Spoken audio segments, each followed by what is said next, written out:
Question for you, but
yeah, I don't see those. All right, and we are live, everyone, right here for the Swedish Synergy Esports presents the Battle Gym Part 9. I'm your host, Woody, and we have my co-host, my beautiful co-host with his sweet man bun and Hawaiian shirt, Sean Ostino. How are you, buddy?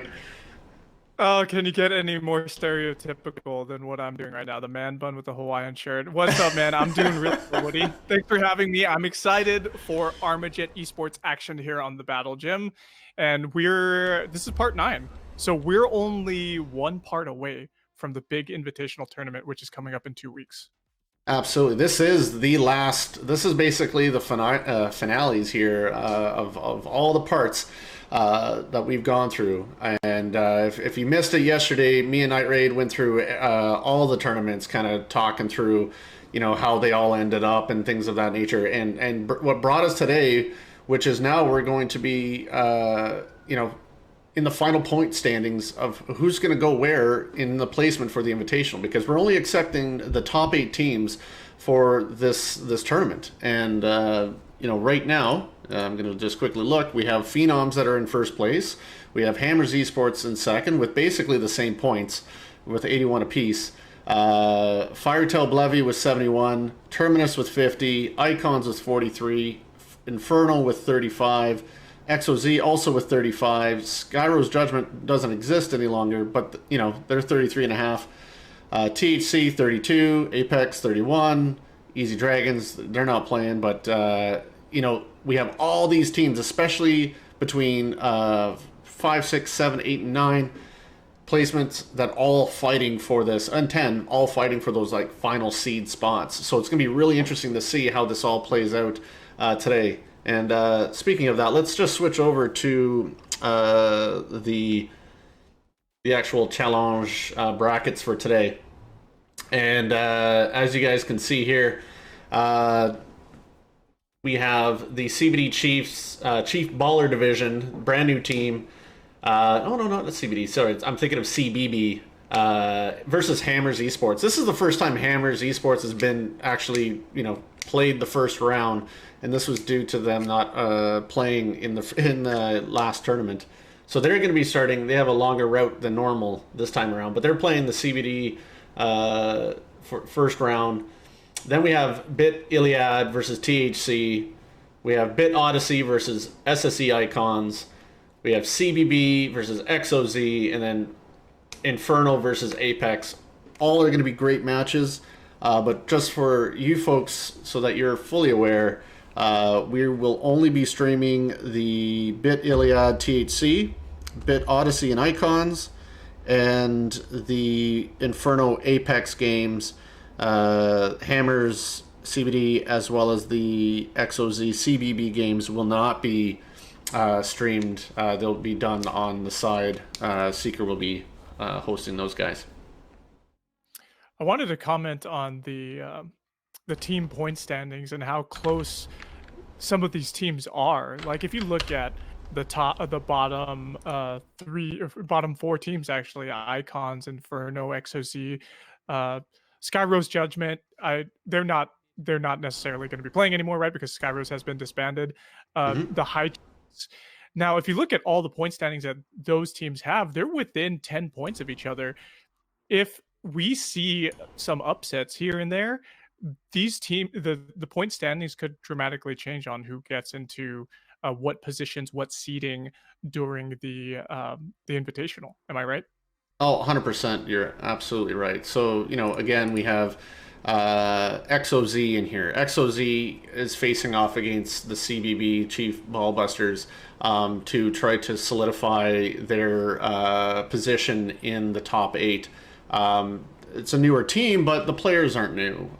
You're having the teams from, Pan Cam, Bull Taco, Depart, Wolfpack, Power Stroke, Mob 13. I've seen those guys around, and they're decent guys. They're part of the THC, I guess, organization, and they've been practicing. They've been putting the time and effort in. So, and we have Noxus again not in play because of his ban. So he's not going to be able to play this tournament either. So that could weigh a little heavy for CBB, but sorry, XOZ. But it would be very interesting to see what happens. Be looking forward to finding out what the final score is after that one. Then you have Icons versus Bit Odyssey. That's going to be another interesting. I believe Night Raid and I said it's going to be a 2-1 battle. We were split. We were literally split in the decision whether who was going to walk out of that one alive.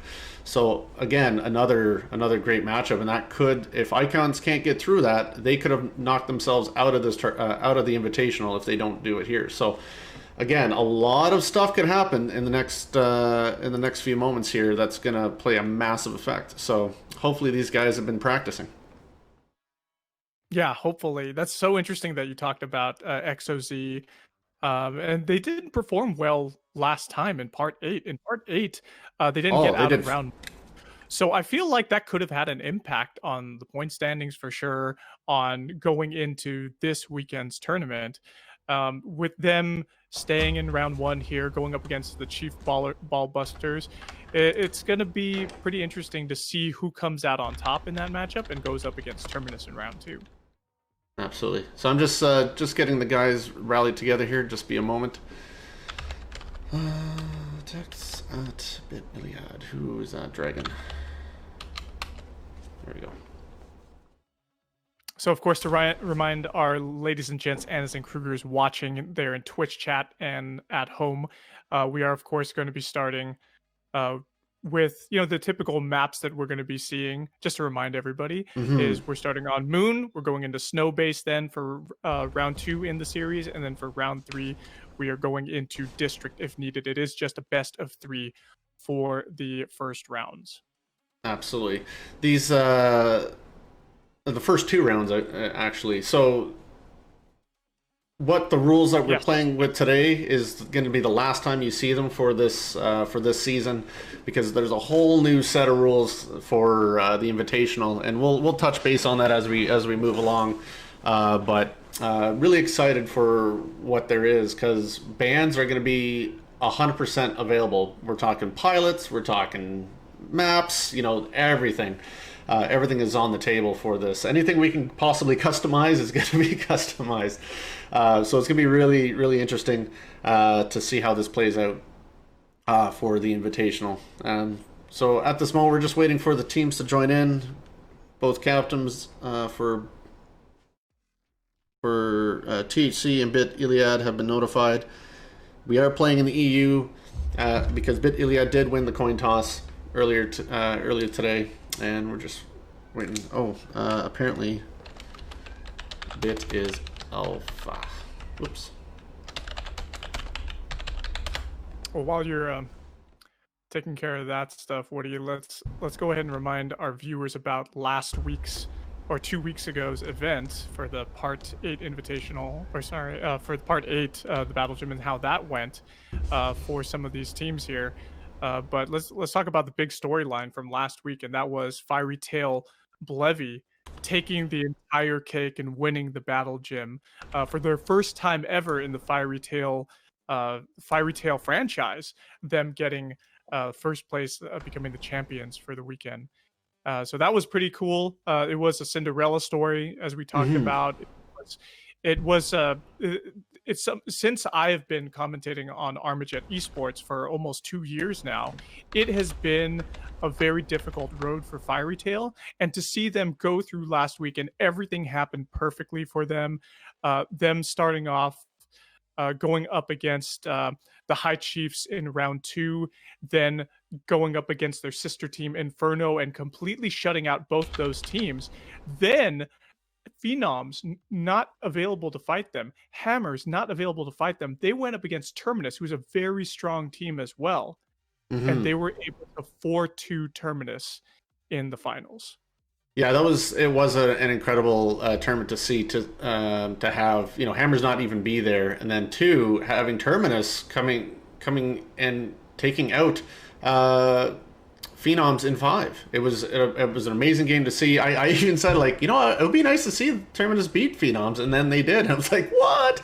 Completely changed the landscape for the final four, which no one predicted at the previous sauna. So both teams are ready to go here. We're ready to start our action-packed battle gym. All right, here we If go. I can just get, Oh, go for it. I don't see the game yet. There you go. But I'm hopping in. I All talk too right. much. That's okay. I forgive Yeah, you. here we go.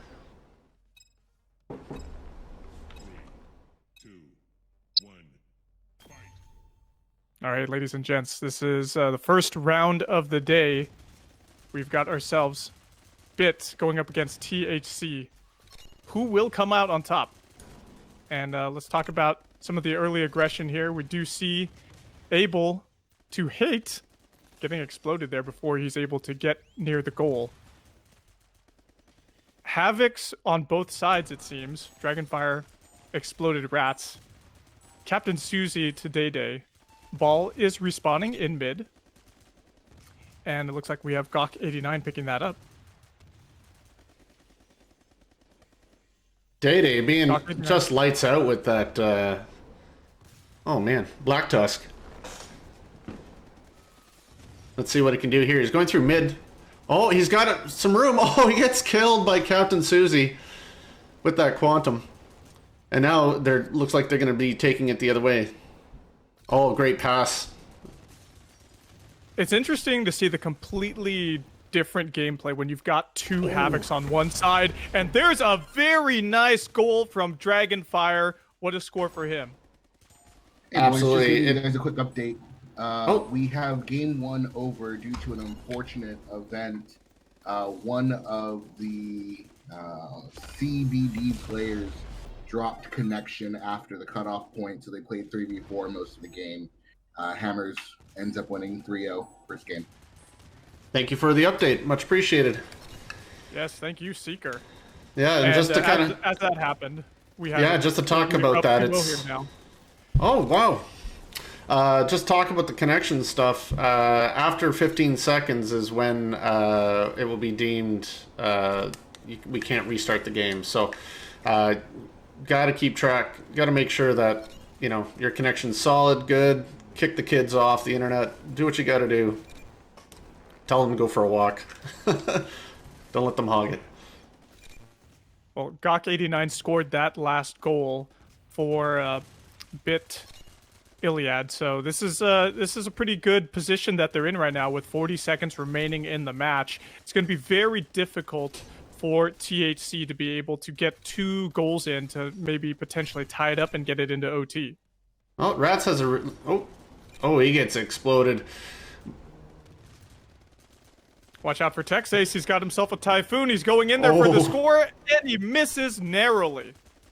Yeah, that was a great attempt by Texas. His shot was a little off the mark. Even if it was on the mark, it looked like Bit Iliad had great coverage on it anyway. But it was a great attempt either way. You need to try to throw as much of those balls at the net as possible just to even try to get a goal. So, and a great job, 2-0. for Bit Iliad here. Yeah, congratulations a bit, Iliad, taking the early advantage in this series versus the High Chiefs THC. So it's they've got a bit of the advantage now. All they have to do is win the next game, and they're going to secure themselves moving into round 2. Yeah, 100%. So just give me a moment here while I get us back to. Here we go. Yeah, we had GOQ or GOK89 and Dragonfire. They were the big scorers there in that particular match. And we had, I believe it was nil on the other side for THC. So they've got to be able to pick up their gameplay for the next match. Yeah, absolutely. So just give me a second here. I'm fighting with things on my end, so I apologize. No problem. All right. So let's get into the game 2. Game 2 is going to be in North America this time around, and we're going to one of my favorite maps is Snowbase. Oh, that's South America, not North America. There we go. One of my favorites, purely for the fact that this can go real fast, or it's going to be a grind for either team. So it'll be very interesting to see how this all plays out. And just want a quick shout out to Marcelia Paz and Uzi for the follow. Much appreciated, sirs. It looks like Wolfpack Arcade followed 14 hours ago as well, so welcome. I also wanted to kind of discuss with you how we're a little bit different this week on the challenge brackets because we are missing one team to have a bye in round 2. So the winner of Bit Iliad and THC, this particular match we're doing, we're going to be seeing them going into round 2 in that slot where there would normally be someone having a bye, going up against either Bit Odyssey or Icons. Yeah, we had 13 teams. Usually we're an even number, therefore we usually have like 4 buys at least, but not this time. So it made it a little bit more difficult in trying to choose because we have way more first round games than normal too. So it made it very difficult choosing what kind of teams that we wanted to broadcast and show you guys their gameplay. It looks. Oh, we're just missing one more player from THC, and then we're gonna get going. It's like Joe Mom is gonna jump in. It's 2-0 Iliad. Are you in the game yet? I am in the game. I do not see that you're in the game. I'm not able to spectate you. Oh, Don't no. know why. Yeah, let's see. Reboot. Yep, All I need right. to restart my app, I guess. Let's give it a try.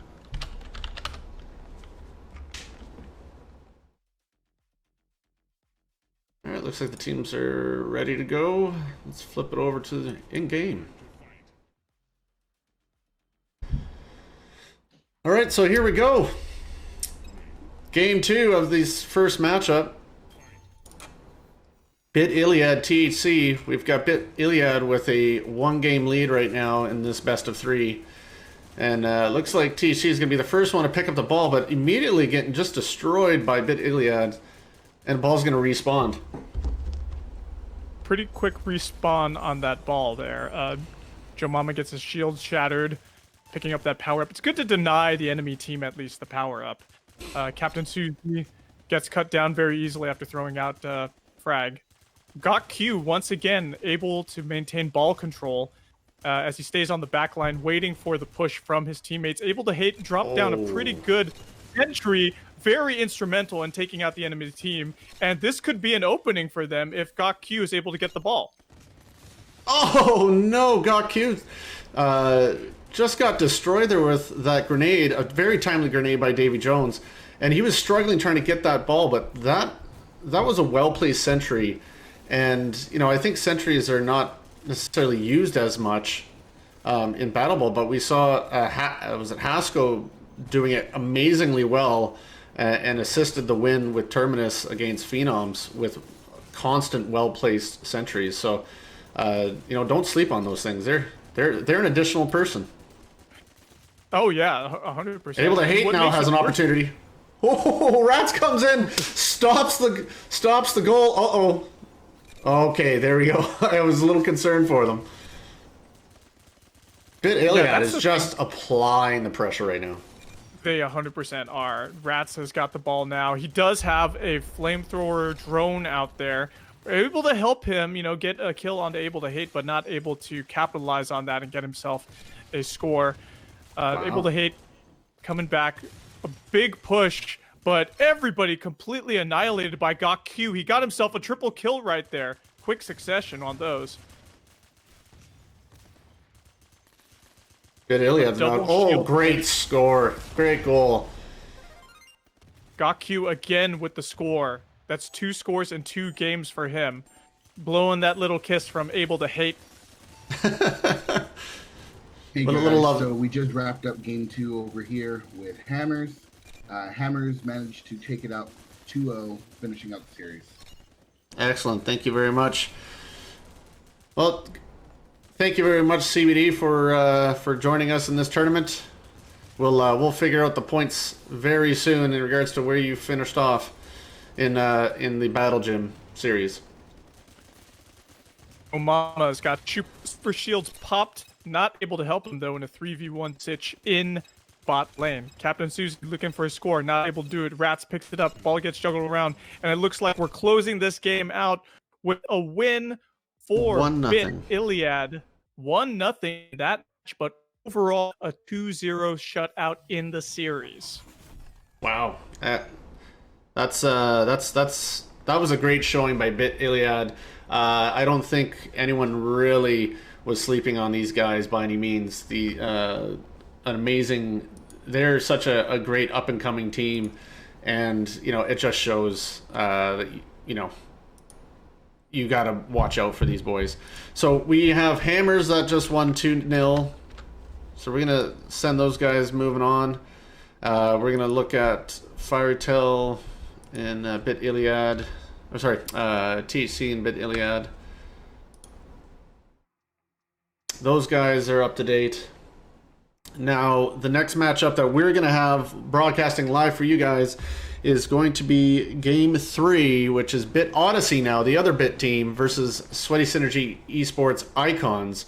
Now, this is going to be a match that I'm really excited to watch. This is going to be... I think this is going to go to Game 3, and it's going to be a nail-biter from Game 1 all the way through. So, let's... let me get that map all ready to go for that one.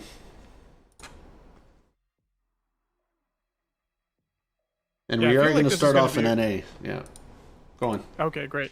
Yeah, I think this is going to be a good match too, because we haven't really seen Bit Odyssey perform too well in recent tournaments. I feel like SSE Icons usually gets into round 2 at least. But Bit Odyssey has something to prove. So if they want to go ahead and prove that to the Armajet Esports community here in the Battle Gym, then this is their opportunity to do it. Oh, Axe Makos with a subscription. Thank you very much, sir. Much appreciated. Ooh. And Ethan James Music also gave us a follow. Thank you, sir. Welcome. Welcome to the family.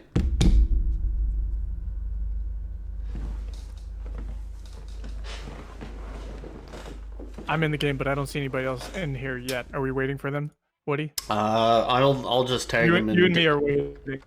Yeah, you want to play while we wait, or what? No, I'm good, man. Maybe I could talk about the. We can go ahead and talk about some of the teams. All right, so let me see if I can find some info on Bit Odyssey. Well, Bit Odyssey has Axe Makos, Alisan, Collider, Red Heat, and Rega, and all these people are. I've seen them in game, and they do really, really well for themselves. I know from what Night Raid's been telling me that they've been putting in the time and the effort. So again, another team that you should not sleep on. They're up and coming, and this is fantastic for the competitive community of Armajet here. Armajet Esports. Okay. Yeah, I like the Red Heat's in-game name. because that reminds me of a 1980s action movie starring Arnold Schwarzenegger. Which one is that one? It's called Red Heat. It is it? Yeah.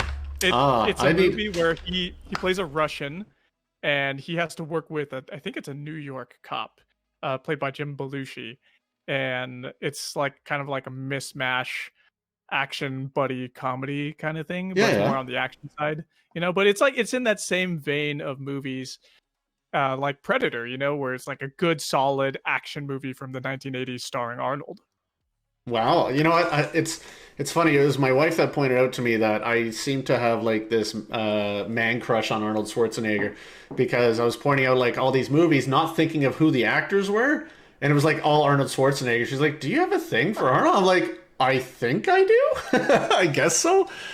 You know, in my group chat, actually, there were friends. My friends were actually sharing some. I think they were like Instagram memes popping up about who would win Stallone versus Arnold in an action movie together. If it was like, you know, but like they're one of their egos or alter egos from the movies, and they had like Commando versus uh versus Rambo, and I think they were edging on Rambo winning because he got tortured more often and was able to survive, and he had more confirmed kills in the movies overall compared to Commando or any other Arnold movie.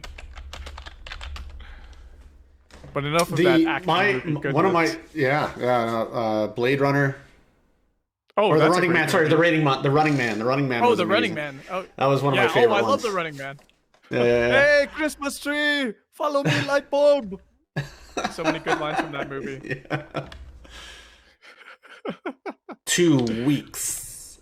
that one probably gives kids nightmares. All right, Where let's talk the about head the starts coming off. So we're just waiting for apparently the teams here don't remember what they're supposed to be on. There we go. Okay, here we go. So we have icons are all ready to go. Bit Odyssey. We got to remember this Bit Odyssey is pretty much ready to go now too. Let's switch Icons over. is a pretty deadly team. We've seen Asian Eagle perform very well. Grievous always there for good support. Dracasan, one of the star players previously on Skyrose, a very deadly player, and he has himself. If you look at his goals per game, he's got 0.36. But the rest of his team is very impressive, with Asian Eagle getting 0.50 scores per game.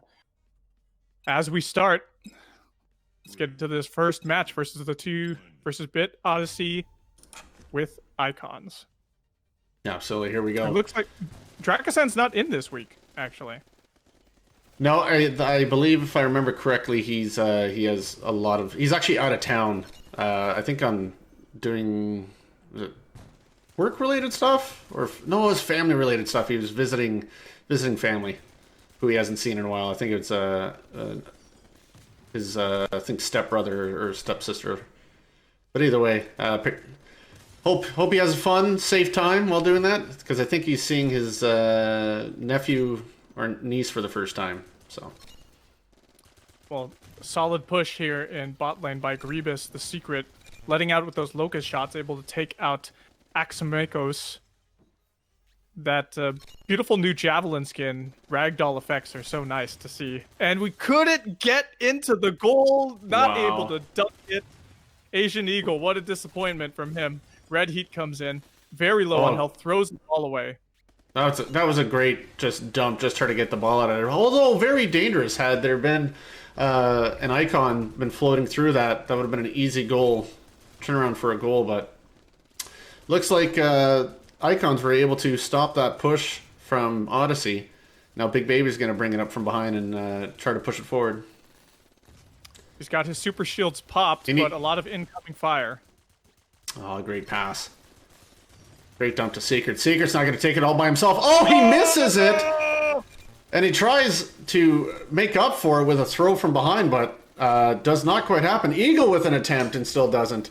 Both those guys probably should have just dunked it instead of trying to make the two-pointer. Well, not two-pointer, but you know what I mean.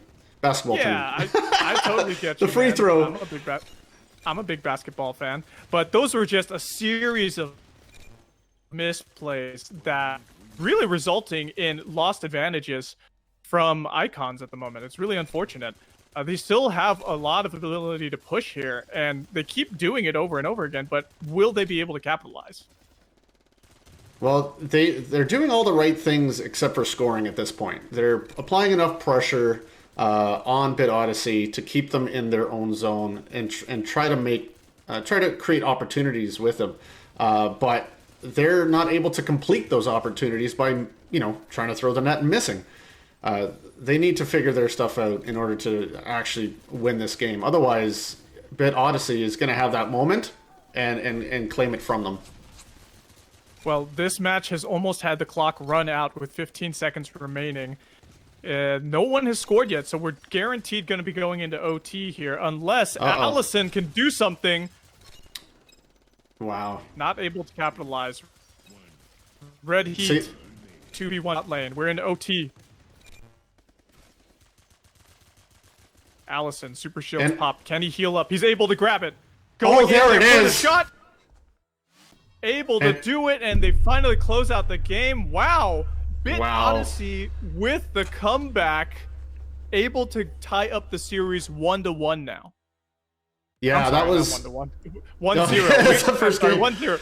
I'm thinking that we had another game before this. No. Yeah. I can't. This is the game. This is the game that I said. This is the game I said that was going to be like the matchup you want to watch, and especially in the first round, because I didn't think this was going to be like a blowout. I knew it was going to be a 1-goal game right from the get-go, and it could have gone either way. Night Raid and I split the difference on who was going to win this overall, but Red Heat did an amazing job for his team. He was able to get 17 kills in that period with 6 assists. Easily doubling all of his teammates. The highest one was Collider with 8. Grievous, Big Baby, Asian Eagle, all were killers for Icons, but those mistakes at the goal is what killed it for them, and they could have easily won this game, but they did not. So many opportunities to dunk, so many opportunities where they were so close to the goal. Instead of dunking it, they threw it, and that resulted in either misses or interceptions by the enemy team. And Bit Odyssey took advantage of that, and they were able to get themselves that last second score in OT. Mm-hmm. That's what they needed. Absolutely was. Good on them for pulling that off, and that's what I was concerned about. I even said that. It's like, you know what, they're doing great. They're doing all the things that they need to, but they're not converting on those opportunities, and it's going to take one slip up, and it's exactly what happened, and allowing that goal to go in. Well, so we got the second map up. Allow me to remove the facepalm from my head and give myself a little bit of it's okay, because that game was so long that I thought 2 rounds had already passed by. That's why I was like, oh, they tied up the series. I expected Icons to pull out the win, and they didn't. And that's where we see the game just going so long in that first match going into OT. I can't believe that happened. And hey guys, just a quick update. XOZ pushes real hard that game and manages to pick up a 3-0 with victory in that first game. Wow. So we have XOZ taking CBB 3-zip? Well, in the game 1, yes. In game 1, yes. Yeah, 3-zip. Cool. Well, thank you for the update, sir. Who did you see that was kind of like the all-star in that? Was KCB and the rock star that he... It's got to be Maverick. Definitely Maverick. Maverick was on fire that game. Nice. That's great. That's great. Well, it's better to have more than one all-star running at the same time. So good for them.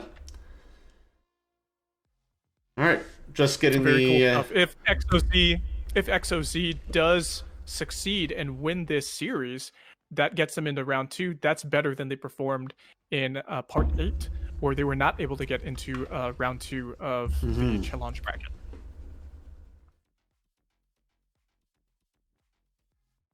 Yeah, just there's a bit of a mix-up of who's Bravo Alpha again. All right, we're almost ready to go, ladies and gentlemen. Well, let's go ahead and talk about some of the team's loadouts here. we've got icons with a Quantum for Grievous, Asian Eagles running a Black Tusk, and a Quantum for Big Baby as well. Pretty light weapons overall. And you look on the opposite side, we do see X Makos does have a Typhoon. We've got a Typhoon as well for Red Heat. And it looks like a Black Tusk for Allison. All right, well, I think we're... Oh. Is this true? Are we on a hype train right now? What? Did we just have a sub or something? What's going on? I'm trying to see what happened here. Oh, we got bit cheers going on in the background. Yeah. Well, as we have all that happen, thanks for the bit cheers, guys. We do see the ball get extremely close to the goal on the Bravo side. Not able to make it in. 30 seconds into the match. Asian Eagle looking for a push in bot lane, but he's severely pincered by 3 members of the enemy team. Secret uses that Locust to excellent effect. Throws away the ball. Allison is looking to pick it up. Absorbs a lot of damage. It's very low on health. Big Baby, with shields fading, gets them shattered. Throws the pass off to Secret. Is it gonna make it? No, it falls short. Just underneath. So far, great push by Icons here. And you know what? And a good hold by Bit Odyssey, really keeping those lanes nice and tight. Usually that center lane that middle lane is the one that's going to get abused the most, but they seem to have that on lockdown, which is, you know, great for them that they've noticed that this team tends to fire right through that. Oh, Allison was so healthy, but that Typhoon, it just shows how much damage you can absorb if you just let the Typhoon hit you completely from the magazine. Red Heat, well protected by 2 shielded we got a 4v1. allies. Woo! What an amazing shot. Well executed.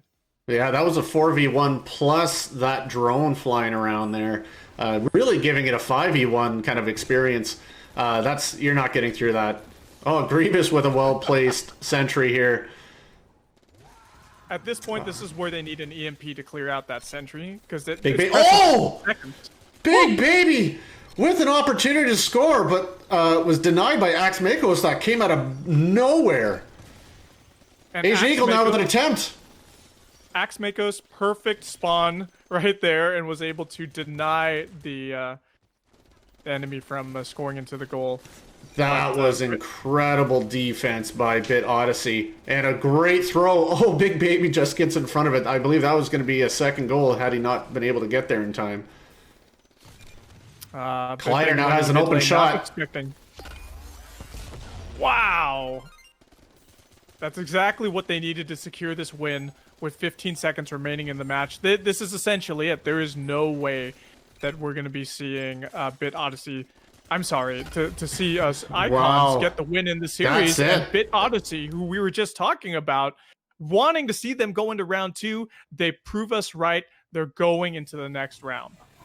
Wow, that was a phenomenal. I just blown away. I didn't even get the screenshot of what the actual who did the most damage on there, but that was incredible play by Bit Odyssey, knocking out the Icons in the first round, which is going to be detrimental to the points.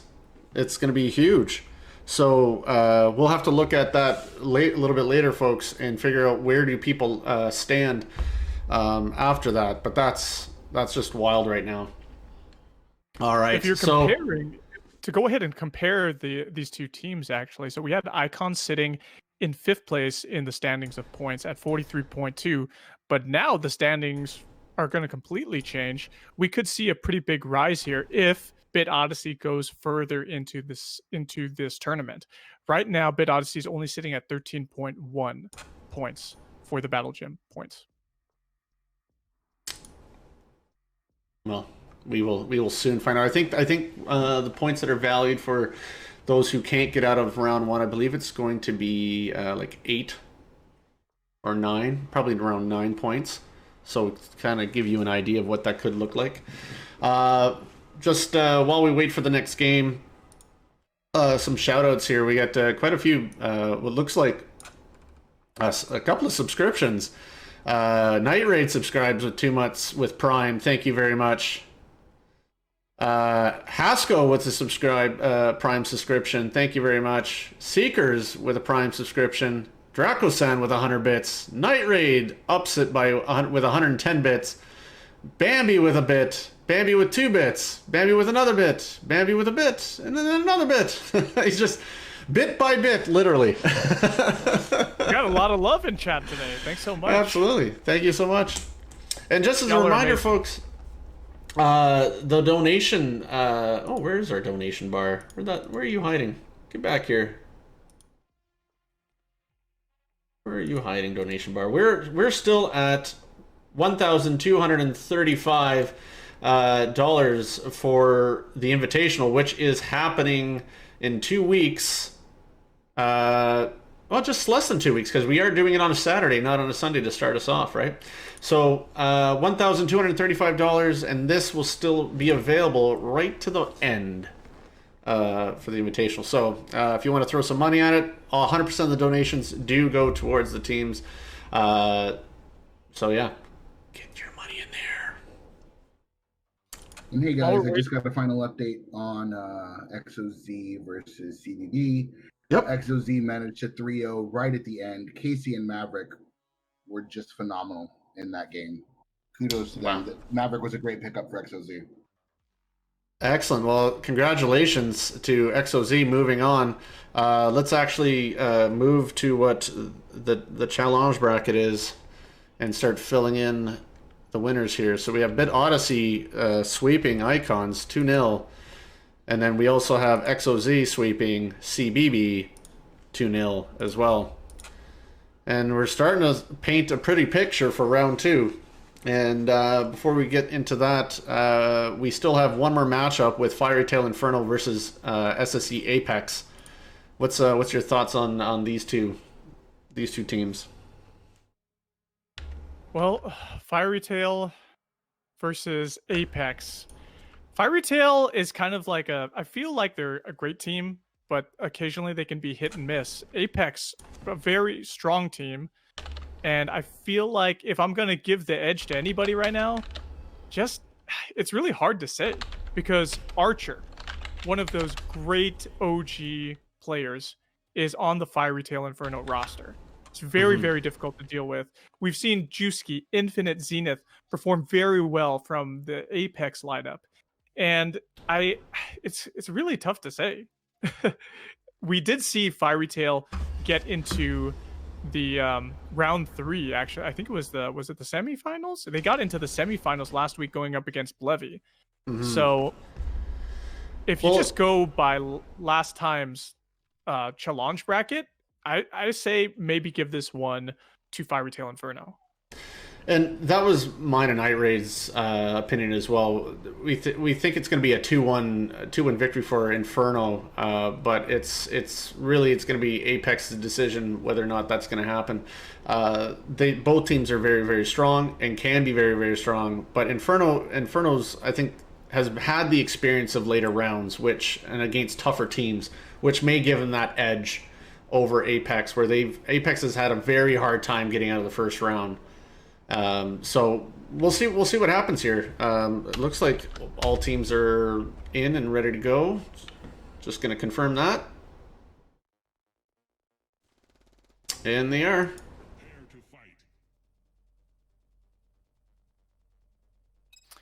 Bambi, all right, with another bit. Thank you, sir. Woo! Thanks, Bambi. We are going into game number 1. Fiery Tail Inferno on the Alpha side. Sweaty Synergy Apex on the Bravo side. Yeah, Zanzel's just being ridiculous with his Havoc, just keeping Icons at bay, unable to get past. Oh, Infinite Zenith now has an opportunity. Oh, gets lit up again by the Havoc. And it looks like they're just going to let it reload or respawn. Apex looking for early ball control. Infinite Zenith getting down there, having a little fight with Trumpkin, but Trumpkin outtrades him thanks to the shields. Unreal, very low on health. Pretty much hands it over to Kermani as Kermani dies with that death pack. Another refresh. Looking for ball control, yep, but that wasn't able to get to it in time. The ball exploded. Now we're looking for that respawn in mid. Archer with this Quantum, Unreal FX backing him up. Looking for early ball control. Fragmentation grenades come out. Archer pops his heal, self-heal. Able to survive, but throws the ball away to the enemy team. Here comes Kermani trying to... with a great attempt, but got lit up just towards the end there. It was low health to begin with, but... and a great dump. Great dump by Trumpkin. Juski was very well alive in enemy territory. Thankfully, he survived. He's on a killing spree at the moment, about to be cut down, and he was. Another respawn on the ball. Still 0-0 score line at 1 minute 15 seconds remaining in the match. Yeah, that was a great attempt by Archer to try to keep that ball alive. Had he been able to, that would have been an easy goal for him, but was unable to get there. Oh, great attempt by Infinite Zenith, but he was killed, and it was a block by Unreal. Unreal now trying to take it underneath. Has an opportunity. High lob. Trumpkin grabs it, dunks it in for a leading goal.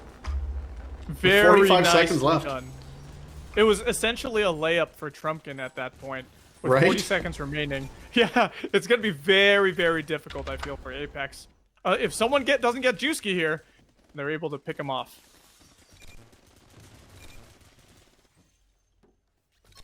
Ball all alone. Unreal FX picks it up. Looking for a score. Throws it away. Maybe an accidental lob at that moment. Little surprised Zanzel. Yeah, a little surprised Zanzel switched it up to a Quantum. I think they're looking for more active play from him. Kermani's gonna. Kermani, 3 seconds left. Can he do it? And does not. Ooh, and there you have it. We have a 1-0 game with a 1-0 lead. That was a really close one. And Infinite Zenith, I think, and Kermani had an opportunity at the end there to get the last goal in, but they were just cut down too quickly. Yeah, Archer and Zanzel. Zanzel was phenomenal with that Havoc that just kept Apex just kept them from moving forward, which he did a fantastic job in doing that. Sorry, I'm just trying to get the screenshot for this thing, which kept them at bay. They had possibly a lot of opportunities had a Havoc wasn't being used, and it kind of like screwed them up. So we have the result we have. Not overly surprised that was a 1-goal game and a very tight game at that. But obviously, I really feel that Infernal had a lot more opportunities in that game than Apex did. So it should be interesting to see what happens in Game 2. It's a very interesting, different weekend compared to last time's tournament because we're having a lot of low-scoring games. Like, usually we see these games going maybe 2-1 or 2-2. Sometimes, complete shutouts, like getting 3-0. But here we're seeing like 0-1s happening. I feel like these teams are getting really good at playing chess with each other, essentially, and they're stopping the enemy incursions onto their side a lot more quickly than we would expect. Well, these are the teams that are fighting for that spot, right? So they're all close in skill level, and it's just a matter of who wants that more. Is going to be the question. Who's practiced enough to try to ensure that they get in? If you don't get in, you don't have a chance at that $1,200 at all. So it would be disappointing if you're not getting the practice in for this, especially for this last one, because really you're not guaranteed in unless you've been in the top 3, top 4 teams. Hammers, Phenoms could take a vacation this weekend if they really wanted to, and still be able to play. So, you know, you guys who are in the kind of the bottom half cannot. You guys don't get vacations. Yeah, you're 100% right, and that's why Apex needs to be able to pull out the W in this series because they're sitting at 10 right now in the standings. They need to get into that top 8. Yeah, Well, absolutely. here So we go. Game number 2 in the series. We're on Snowbase, everybody. Snake. Oh, I was about to say Snake with the early control of the ball, but you know, Juski with that amazing grenade right to the face. Man after my own heart. Keeps him from going and ends up having the ball respawn. Archer now. Archer. Yeah, Oh, clear shot at the net, but just kind of lobs it in. Oh, yeah, Unreal picks up that floating ball and dunks it in for the first goal of the game. Again, this map can be treacherous if you do not have the momentum. It's such a small map, and of course, oh my goodness, Archer with the quick layup there. Wow. Very well done. And this is an early 2-0 in the first minute. Will we be able to see it be a 3-0 shutout? Zanzil, early control once it spawns. Archer once again with control. Now with self-heal activated. So easily handled by him. Wow. What a great response for Firetail to do. Yes, it was a 1-goal game, but they made it like very obvious that, you know, no more. We're not playing around. We're going to score 3 quick goals, which they did, and put the Apex away. So there you have it, ladies and gentlemen. So we've got our first round done. Let's go to the challenge right now and see where we're at with this.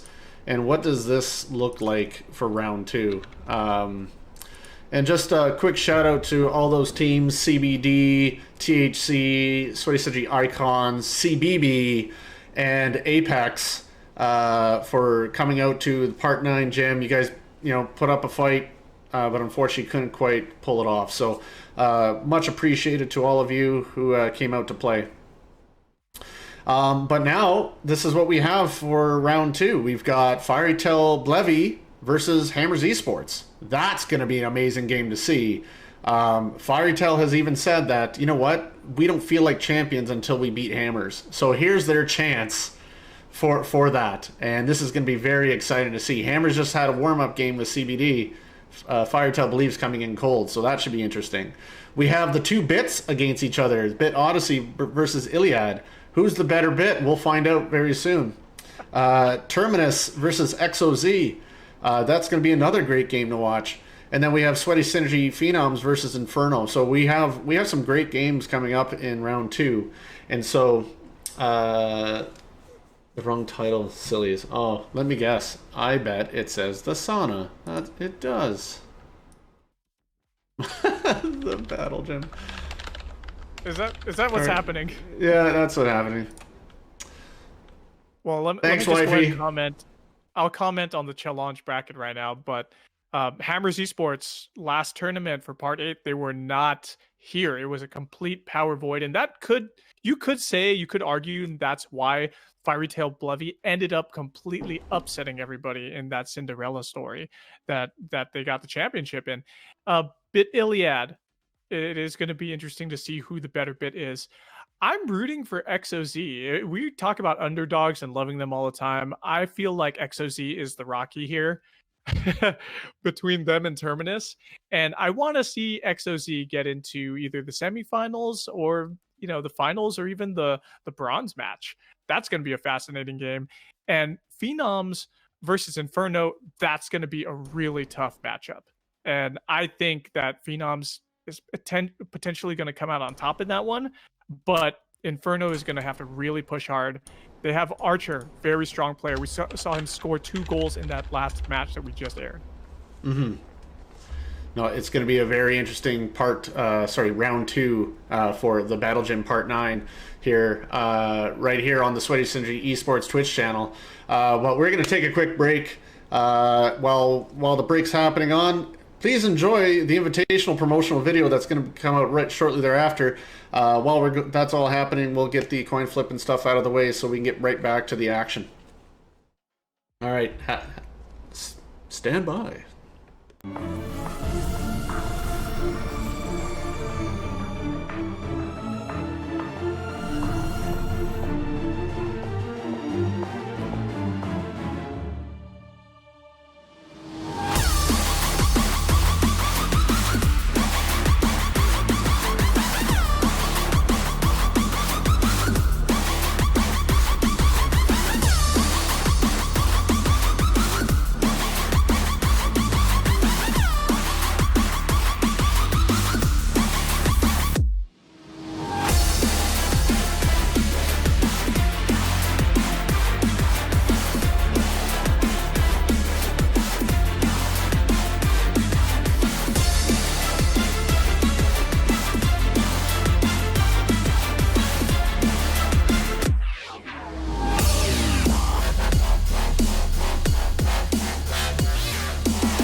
Good.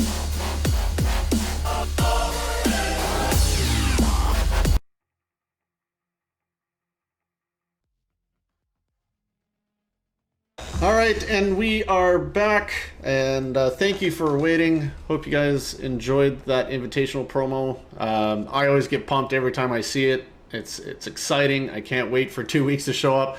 I'm even more excited to see how round 2 is going to play out, because there's going to be some great matchups what we get to see here.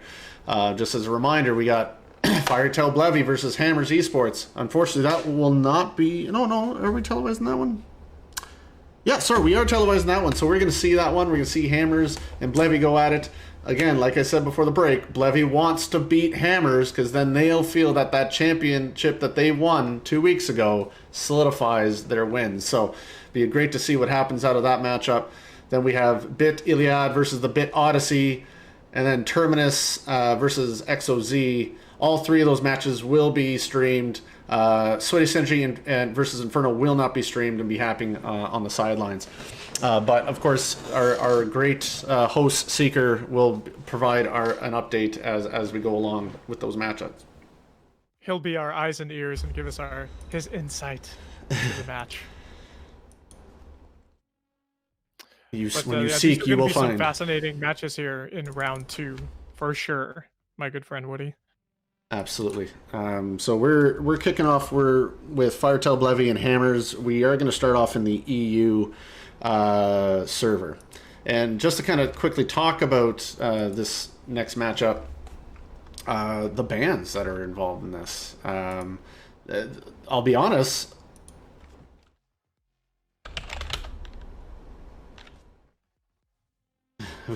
We got Lucas asking, why are we not the first game? But you are.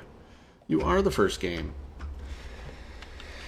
All right. The bans for this is actually really interesting. I was a little surprised by some of them. So we have Quantum, Typhoon, EMP, and this is the one I was quite weirded out about. Was Sticky Grenade was a ban. I was like, really interesting. Yeah. What do you have a thought on that? Like why they could be using Sticker Grenade as a ban? Well, Sticker Grenade's is a guaranteed kill if you get it. Yes, if they have no shields. Well, and no shields. So sorry, yes, you are correct. So they've got to have no. So they've got to have no shields. We typically see people with super shields. As an ultimate, obviously that lowers the chance that you're going to be using it and protecting yourself during that particular moment. But I feel like it could be a throwaway ban. Because there may be something that they just didn't want to ban that's out there, and they just wanted to keep it available instead of using a ban on it. So, it's Sticky Grenade could have been that. Also, with the pilot buffs that we've seen recently, a lot of these pilots do have 110, 100, and there's a few with 120 health pool. So that allows them to be able to survive Sticky Grenade. I feel like use of a Sticker Grenade or ban of a Sticker Grenade, not necessarily the most utilitarian thing you could do. No, and I was quite surprised by that, to be honest. So we'll looks like we almost have the teams all together now. We do. Gonna make sure that everyone's ready. Infinite Zenith with a sub at tier 1. Woo!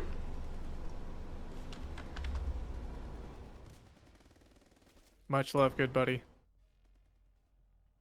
And I'm still not seeing you in the game once again. But I am in If game. you're already in, I know. I think you know what? I need to know if I have to update my app. That might be the issue here, because sometimes I see that you're in game and sometimes I don't see it. So I'm restarting the app right now. Okay. And just for you viewers at home who are watching from the comfort of wherever you are, safely and soundly, we have the bans actually listed on the stream as well. If you can read those words on the bottom left. Yeah, baby, that's good to see. And the Typhoon ban, the EMP ban makes a lot of sense because everybody's using gun sentries. They're using drones out there. So to be able to use the EMP to do that and to shatter shields, slow an enemy down so they can't boost as well, though the EMP is a very useful ban. Yeah. And this is and just a reminder for those who are tuning in, there was a big thing that happened with Resin and Hasco. They left Terminus for whatever reasons and joined Hammers Esports. So we're seeing both of these folks in a Hammers uniform for the very first time. That is huge. I did not realize that it happened. I'm sure that was something that you all talked about on the sauna yesterday. Absolutely. Yeah, no, it was talked Hammers about. going up against Fiery Tail Blevy. This is going to be a very difficult matchup. Oh my goodness, Bleach goes end to end. Bleach going end to end for that goal, just with super speed on, just out of the reach of all the bullets from Hammers, and takes a 1-0 lead. And I believe we have an update from Seeker. Yes, game 1 just wrapped up between Inferno and Phenoms, with Phenoms dominating through getting a quick 3-0. Excellent, thank you very much. And just like that, Hammers was able to tie it up.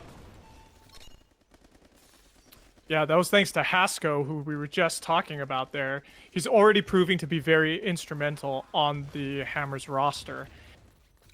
Looks like Guns Blazing does grab the ball for himself. There's a push in bot lane, but they drop the ball. I thought that was rejected by the roof. I actually thought that it could have just skimmed the roof and possibly go in. That was a great angle that he had on that. Just a little too high. Resin also being very deadly with that Dominion in bot lane. He's on the killing spree. Drops a gun drone for himself. And that's another score for Hammers with 30 seconds remaining. They're up 2-1. And that was Haskell that scored that one too, and kind of gave himself that opportunity by killing Latex with a grenade, and then the ball kind of landing in his lap. Oh, Elsa throws in the final score, and it's now a game of 3-1 for Hammers. And absolutely that's that. Disgusting gameplay by Hammers. They we thought it was going to be a little bit of a closer match. It started off close, actually getting the first score from Fiery Tail Blevy, but after that it was a complete steamroll by Hammers, getting themselves 3 goals in a row, closing the game out. They are really showing up this weekend. Absolutely. The big player in Hammers in this matchup was Resin. Believe it or not, the man was able to get 20 kills with 1 assist in that time period, which was ridiculous. Almost doubling Haskell with 11. And it looks like Haskell probably gave maybe 12 assists to Resin. those part of those 20 kills to Resin. But obviously, these two guys being a part of this team has changed the layout of Hammers with Lucas and Elsif in play. So a great pickup by Hammers, in my opinion, so far. Yeah, I 100% agree with you. And we saw Haskell actually get 2 of the goals, and we were just Hmm. talking about him being new to the roster, being very instrumental. He's just been playing. I feel like he's not one of the OGs of the Armageddon Esports that I know, and we just started talking about him in the last couple of tournaments. I remember you saying like, "Who is this guy? Where did he come from? I'm not really familiar with him." This guy is a standout player, and he's a great addition to the Hammers Esports roster. Him, following it up with that goal from Elsif really just secured their win in that first match. Absolutely. I don't know where he came from. Is he a hidden player that's changed his name and became, you know what I mean? Is he one of those people? Who knows? But the guy is coming out and just putting all the stops, and it's amazing to see. Like fresh players, and I'm assuming it's a fresh player, not someone hiding behind a new gamer ID. So, but good for them. Good for them. This is going to be exciting. Which also means like, what is that? What is Hammers versus Phenoms going to look like if we end up in that type of final? If Hammers continues to perform the way they are right now. I think it's still going to be close. Like as Phenoms, they didn't do so hot last time in part 8, but I feel like they're still a very worthy opponent. And if there's anybody that they perform for and practice for, it's going up against Hammers. Absolutely. So we'll see if their strategy is going to remain tuned to take on Hammers, but I think it will be. I agree with that. I know from my conversations with Night Raid, Pilot was having some internet issues, which obviously did not help their situation, and everyone kind of was admittedly saying they kind of felt off. Looks like the guys are ready to go, so let's go into the game right now. But yeah, like when you're just feeling off in general, and then you're also having internet issues, it's almost self-defeating right off the bat. So, well, we'll see. We'll see if those are real, true excuses very soon. Guns blazing with the first touch on the ball. He does get cut down by, looks like, forget who it was. It looks like Bleach. Billy the Kid. No, Billy the Kid did that. Sorry about that. Oh, Billy the Kid, much kudos to you. Defends against the ball, but Bleach has shields, not able to get the ball quite yet. Elsif gets destroyed from behind. Bleach still very healthy, looking for a potential dunk. He's gonna get the help. No, that was perhaps the wrong play for him. No, I saw what he did there. He was trying to buy time. Oh, great job, by. Guns blazing. Who are we playing against? Firetail Levy. It looked like he was actually trying to delay to allow his team to come in and assist to clear out clear out Hammers, and eventually that's exactly what happened. And a great job with Guns Blazing being able to put that in the net. But what you're seeing here with Hammers is that you have Inspiral and Billy stepped in while Resin and... there it is. Lucas with, by the platform, center platform goal, tying it up that easily. 1-0 with... 1-1 and with a minute and 35 seconds left of the match. Lucas again with another toss. Shot.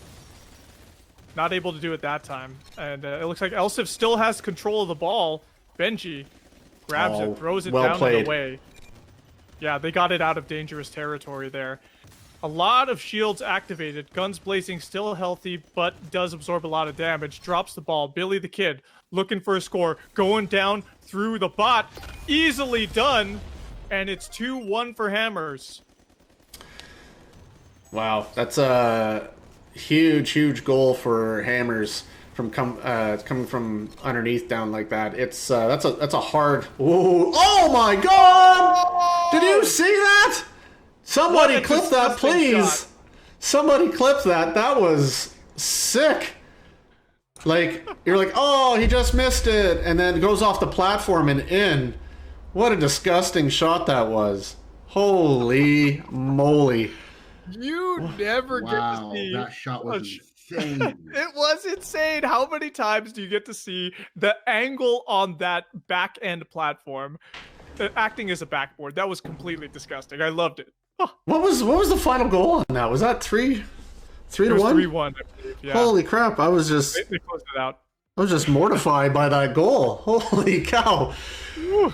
Woo-wee. Wow. Well, Oh, it was so you know, good. I guess it doesn't matter whether you have either of those Hammers folks on there. They're here to play. Wow.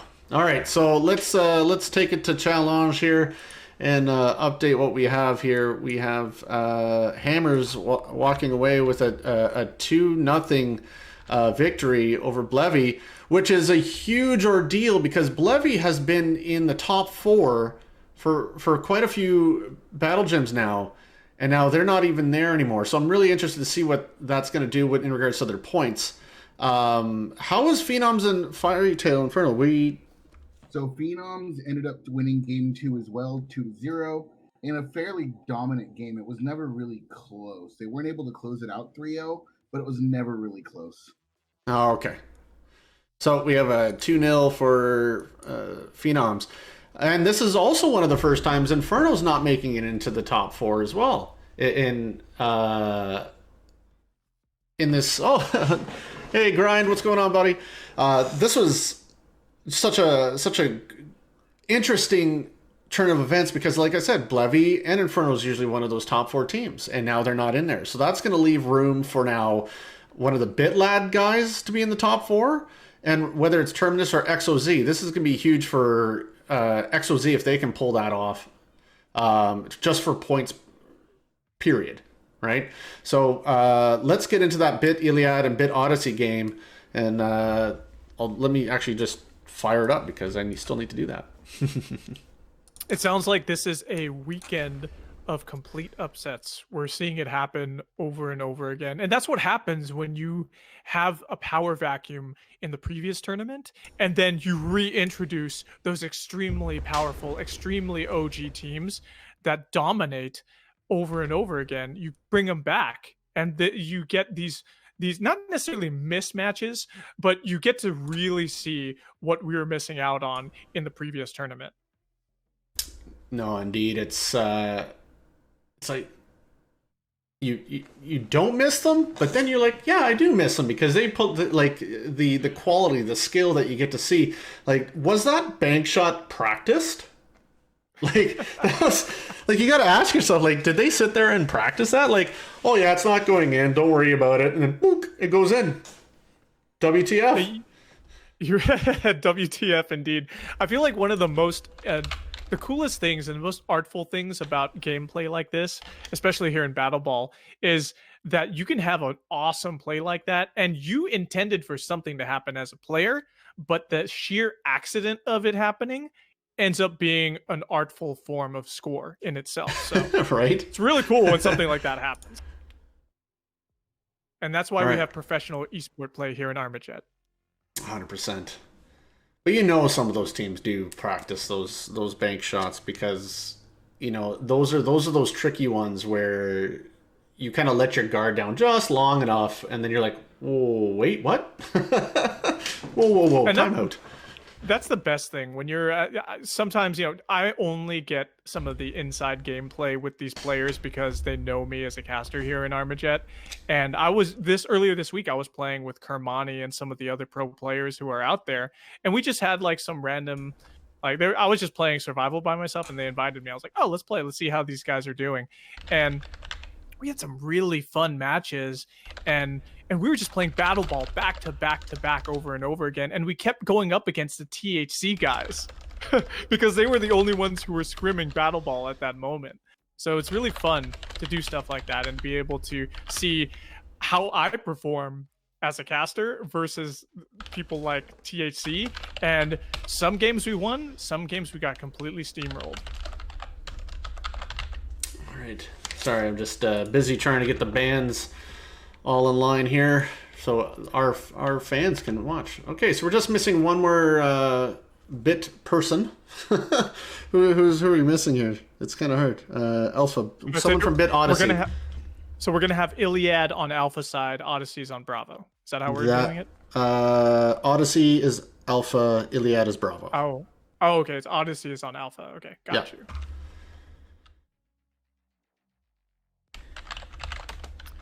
I wanted to actually also discuss how we've got a little bit of gameplay from the Ramirez skin pilot rather recently, and I think it's he does have 10 more base HP, so that gives him a little bit more survivability. But also, what I feel like has really impacted the play on Ramirez is that new Javelin and Hellfire skin that just came out for him recently. So we saw Archer using the Hellfire skin in this game. We do see Gawk 89 using the Is that a legendary skin? no, that is an epic skin for Okay. Ramirez. So does that skin at all provide any benefit? Oh no, the pilot itself is Okay. still none of the skins in versus Oh, modes that's right. like That's Battle right. Ball, That's right. they're not getting any additional buff other than the base HP. Allison, if you look at Allison actually, for Odyssey, Allison is using that Javelin skin as well. That's the skin that I just got from the Armajet store.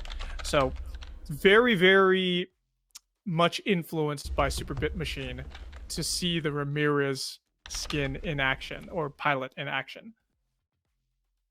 Okay. All right, so it looks like we have all four on both sides ready to go. Make sure they're ready. Everyone looks like they're ready. Let's switch over to the game. And while we are going live here, just another shout out for Bambi for a couple more bits. And Grind613 gave out a tier 1 community sub gift. Thank you very much, Grind613. And I just want to give a huge shout out to him. He's actually a personal friend of mine from where I live. We actually used to work together at one point. Awesome house DJ. You can check him out, Grind613 in Twitch. Typically he does Thursday grinds, and he was just on yesterday too, pulling out an amazing set. Love listening to that guy rock the 1-2s. Absolutely, dude. Dragonfire in top lane, hands it off to Able to Hate, and it's a great dunk that gets Iliad the first score of the game.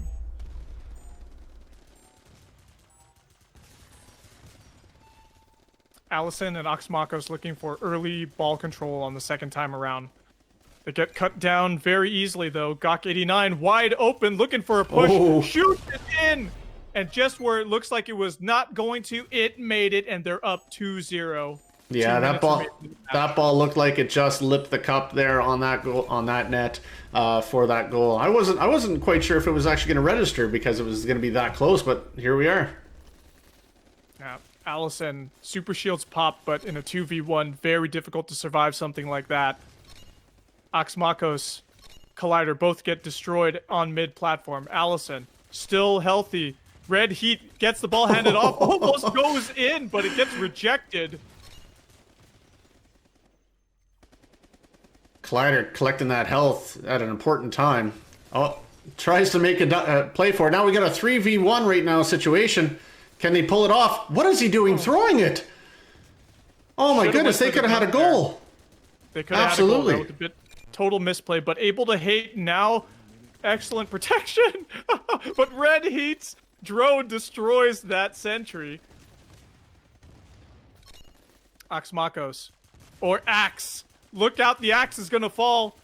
And he does fall in bot lane. Not the kind of good fall that we wanted to happen. Gawk hands it off to Oxmakos, looking for some redemption here. Red Heat, Collider looking for the recovery, but it looks like the ball will respawn. Yeah, I guess Allison trying to collect that ball didn't see that grenade that just, bounced right into his face to take him out. Otherwise, he would have had a chance at ball. Dragonfire now. Oxmakos collects the ball, is going through the bottom lane, but is immediately destroyed by Able to Hate's grenade. Now Collider with an opportunity, again tries to throw the ball. Not necessarily the play that I would have attempted there, but... Oh, Collider with the stop, keeping it from going 3-0. And there we have it. Yeah, and it looks like Bit Odyssey get themselves the game right there. No, I'm sorry. It was Iliad. Iliad with a 2-0. Iliad. Yeah. Yeah, 2-0.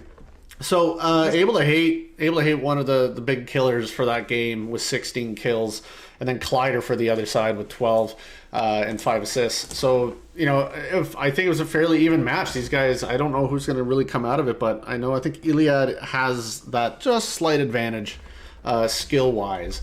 But I think I really feel like Odyssey could just pull it out on them here in this next match. So it'll be interesting to see what happens. So let's get that. Yeah, I feel like they definitely could go back and forth. I mean, seeing a 2-0 score line is pretty difficult for the other team, but I feel like it could go either way still, and that's what happens when you have a sister team go up against each other. You always have to wonder like how much these two teams actually do scrim against each other to end up like to end up in a situation like this, like who's gonna win, right? It's very difficult to say. No, indeed. Oxmakos has the same badge as you, by the way. What? The bearded one? Yeah, he has the bearded. I love that bearded one. Obviously. I have that one too. I just don't use it very much. I think I use it for a hot minute, and then I changed it. You need to find one with a man bun, and then you're set. Well, you know what? That's funny. I was using the one with the man bun forever. I forgot what it's called, but I switched over to using the one I'm using right now, which I can't even remember the name of it. It's like Legendary or something, or like OG Veteran. I can't remember the name. Nice. So let's. Looks like everyone's readying up here. Let's get into the game. Another shout out to Bambi for another bit tossed our way. Me, Ravamar, with a follow, and Maverick with a follow. Thank you very much. Well, we're underway. We are 7. I'm just looking right now. We are 7 follows away from hitting a 200 mark. So if you haven't followed us yet, let's hit that 200 mark tonight. We are well underway here. Woo! And it's a good score from Gawk89. That's exactly what needs to happen for these guys to keep up the pressure. Yeah, great job by Iliad applying that first initial pressure. Great deke. Gawk again. Just over the top. It's going to land on the back platform, and they're going to let it go. they let it go, and they got themselves killed in the process. Maybe they wanted that spam grenade back. Dragonfire grabs it. Collider takes the fumble for himself. Going in. Another throw from Collider. I feel like that's happening too often where he could have just dunked it and made the shot. Yeah, I think he would have had a better opportunity had he tried dunking it than trying to throw it. I don't know if it's an experience issue. Very likely. But when you're that close, there's no point in throwing it. Just go for the dunk. You have a better chance. Plus, when you die, then the ball's going to pop up and possibly go back in the net anyway. So you have a couple of opportunities there. And the Iliad with a second really goal. Good point. Never thought about that before. I like that when you die, the ball pops up strategy. Oxmakos got his super shields activated, very healthy. That one's a wide open one. Throws it in 1-2. Bit Odyssey is just one away from tying it up and pushing it to OT, or getting in a third score to bring it to a game 3.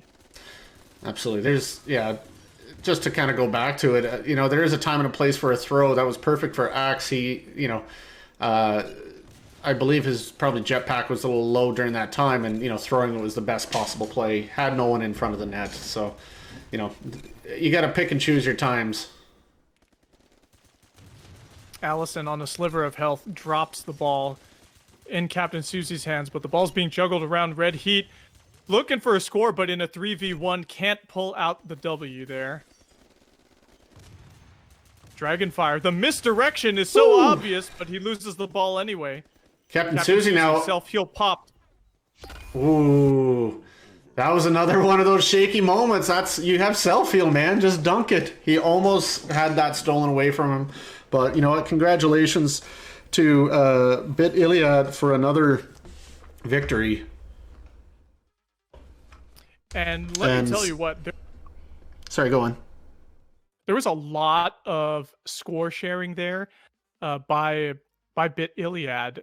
We had 3 members of Bit Iliad score 1 goal each. So they're really sharing the love and acting like a team. Well, absolutely. You want to have a team that's able to score. It doesn't matter. You don't have just one ball carrier, because if you have just one ball carrier, a team can shut that down really easy. You need to be able to have all your guys be able to score the goal at a moment's notice. But yeah, it's a great trait to have in a team for sure. So let's get back to challenge and see where we're at. So we just had Iliad take it 2-0 over Odyssey, and Iliad moves on to the semifinals and potentially into the finals, depending how they turn out against Hammers, or into the bronze medal match. But either way, this is going to be the furthest time a Bit team has gotten this far, and congratulations to them for for coming out and just kicking ass and taking names. Our next matchup is now Terminus XOZ. This is going to be a great matchup, and I don't know, like, XOZ right now is the underdog in this, and if they had Noxus, this could be that moment of truth where they could beat Terminus. But without Noxus, can they pull it off with Maverick and Casey being at the helm? I got to throw it back the other way though, Woody, because Terminus used to have Resin, one of the greatest OG star players. Now they're sitting in round 2 because they. Do you really think that's a question? Does anyone really think that Terminus without Resin can pull out the win here? That's you make a very good point. You know what? I was just going based on the name. I'm just going based on the name, right? I completely forgot that essentially it's a total different team makeup now. They're missing, Hasko and Resin, and Hasko and Resin were like the best players on the team in game 1. Yeah. So yeah, that's you make a very good point. I'm gonna have to sit back and think about this a little bit longer. let me also poke that noodle a little bit more. We haven't had any game go beyond, or any series go beyond 2 games. They've all been 2-0s today so far in the Battle Gym Part 9. So this could potentially be a 2-0, could be a 2-1. But I'm leaning more towards a 2-0 because I feel like XOZ could be a little bit stronger here compared to the Terminus without the 2-star players on it. Okay, I'm just being informed here, and I realize there's a couple things I'm missing since I moved over to OBS, is just notifications. I'm being told that Zenith dropped $45 to the donations plus a subscription, which we saw the sub. We didn't see the $45 donation. So huge shout out to Zenith again, dropping some more money into the donations, and then Superfly with a $5 donation to go towards the Battle Gym Invitational. Thank you so much for both those guys. Greatly appreciated.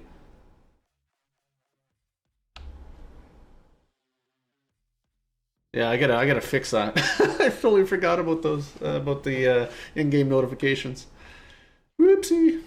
It happens. But thank you so much to you guys. Appreciate it. And just another shout out. I believe we have Bambi with another bit. Roxy613, Roxy and Grind613. Those two are married, so thanks Rox for the follow. And Bambi again. Bambi with another bit. So this guy's doing it bit by bit. I want to apologize to Twitch chat because I just saw that people were calling me out for assuming Collider's gender. Yes, go ahead and press F in Twitch chat for me. I'm so sorry. I always assume, it's terrible to do this, but I always assume, especially based on these names, like Collider sounds like a masculine name to me, that we have a lot of male players out there in the Armajet eSport pro player community. So Collider, I will try my best to remember that you are female. So thank you so much for telling me, everybody. Oh, geez. Yeah, you can't be doing that nowadays. You cannot be assuming. That's how you spell it. Ask you me. So the 2 choices I have, unless I know it is a female player, the 2 choices I have are either saying he or they, right? Because I know most of the male pro players. I think I knew 1 or 2 female players. Actually 2 female Armajet players in the history of Armajet Esports, and now I know Collider is a female too. Yeah, I guess there was a mix-up of who was Alpha, who was Bravo. I guess someone didn't write it down, so there were no one joined the team. They all waited patiently to be told, "You're Alpha, you're Alpha, man. Come on." Okay, you know what? I want to bring back my prediction a little bit with Terminus not taking the win, because they do have Delish on their team, and Delish is a very deadly OG Armajet player, and XOZ has Maverick on there. So both of these teams have OG players from all the way in the 2018 seasons. And these guys are very, very good. And I know that, and Maverick was previously from Tribe. He still has the Tribe moniker. But the question is, who is more practiced? Who is better between these two teams? Okay. And I feel like if you're going to talk about synergy, geez, it could go either way. But 2 star members leaving just in the last couple of weeks from Terminus, I feel like that's going to hinder their gameplay a bit. And XOZ could be taking the W here. Okay, so we got a couple people. We have someone in here that's is Gigglypuff. I don't think Gigglypuff is on the. Jigglypuff is gone. Is he? Yeah, we only have Agris. Yeah. So we're just waiting. There's some people jumped into spec. I think we're good. Everyone's well. Agris is gone. Yep. Yeah, I think Gigglypuff is actually in the list, if I remember correctly. I saw that being an interesting name. Okay, yeah, so he's in. I think we're ready. Oh. Okay, then. I just realized the hilarity of names we have here for XOZ. We did see one other player leave from XOZ, though. But we've got... okay, Gigglypuff is an XOZ member, so... Yep, and was a registered player. Yep, was a registered AC, player. and then we've got Master Bates there, which I'm just going to call it Master. Master B. Master B. And Maverick. I think Noxus is the master of baiters and got you into that name and got you to say that name. Yeah, he sure did. He likes to bait for fish. Yeah. That's all he likes to do there. Yeah. He's a fly fish expert. All right, here we go. Where they've got all those lakes. All right, so the bans are on the side here. Dominion, Black Tusk, Frag, Incendiary, Self Heal, and Super Speed. This is what those are the items that they're not allowed to be using, and we're game. We are in, everybody, and just as we're talking about that, there's a lot of early aggression. First touch does go over to XOZ, but already you could see EMPs being utilized to full effect, and it really slowed down some people like Casey, who were in mid-platform and weren't able to move very much because they got hit by one. Janitor comes in with a shot, throws it up right into the enemy's hands. Gigglypuff grabbed it. Casey, blinking health bar, gets killed. Janitor, on a spree, throws the ball into Gigglypuff once again. You can keep going, Sean. I got to step away for just a sec. Yeah, no problem. Delish with the Havoc. Very instrumental shots here that are putting down the enemies into very low health. 2 minutes into the game, or sorry, 1 minute into the game, and we have no score for either side. Master, hanging out, super shields intact, grabs the dunk for himself, and he is the master of dunking so far in this game. That's exactly what needed to happen for XOZ. Casey, super shields popped, looking for a shot. Not able to do it. Grabs the ball. Great interception. And Maverick, kablamo, 2-0. And XOZ is looking very strong with 1:15 remaining. No, I just back now. So this is a great job by XOZ coming out nice and strong here against Terminus. Having forgot that, two important members of Terminus leaving to go to Hammers, yeah, of course, XOZ is going to have a much better chance now without those two there, with or without Noxus. So, not overly surprised seeing the kind of dominance play that XOZ is showing here. I wanted to talk about Casey, actually. He is the first player I have seen use 1337, and 1337 has one of the best top shielding in the game.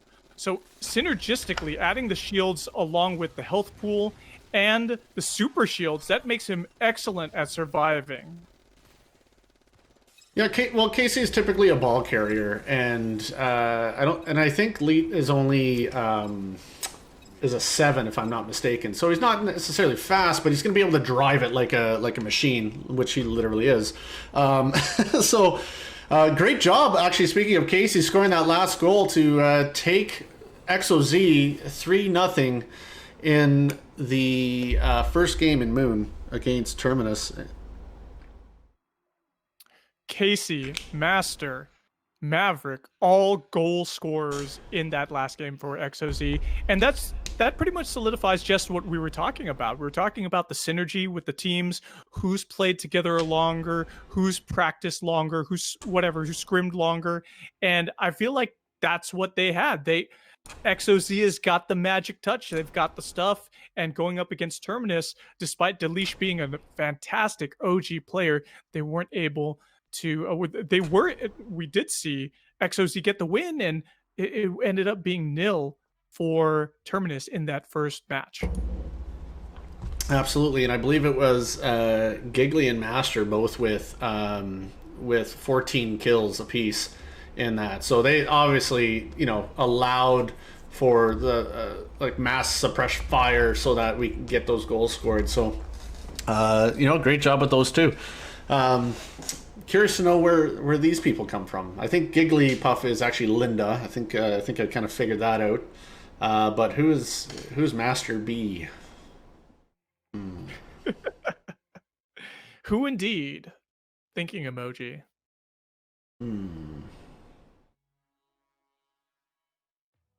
Well, as we sit here, we've got the early edge going to XOZ in this series, and we're going into Snowbase.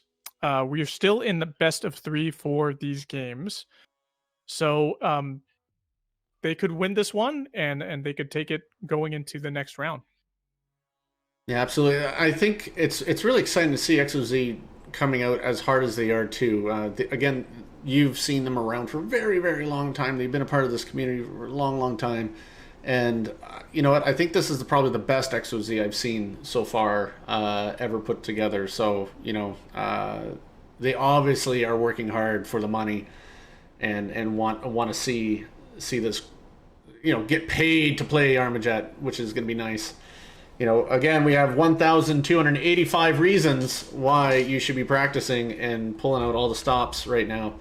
And it looks like all the teams are all joined. Confirm if they're ready, and we'll get going.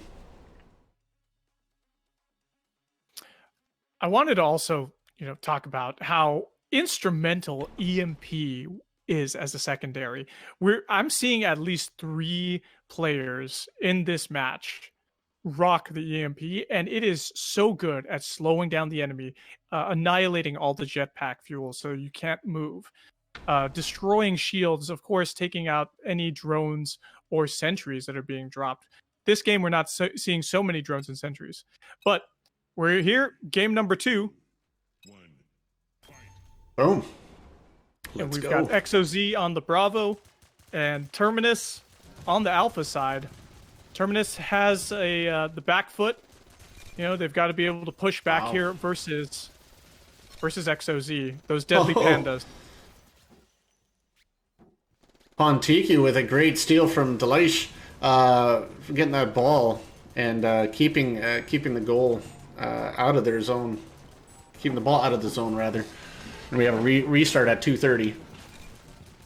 Now now it looks like it's XOZ now with the ball and the control. Almost makes it through, but Pontiki catches it with his toes, and now masturbates. with the goal. He trolled you, dude. Yeah, it's okay. And geez, man, like I can't believe this is happening. XOZ with another early score within the first minute, and it just shows the ball control. And another interesting thing here is that Maverick has got himself a Jackal pilot, and that is something we have not seen played at all in.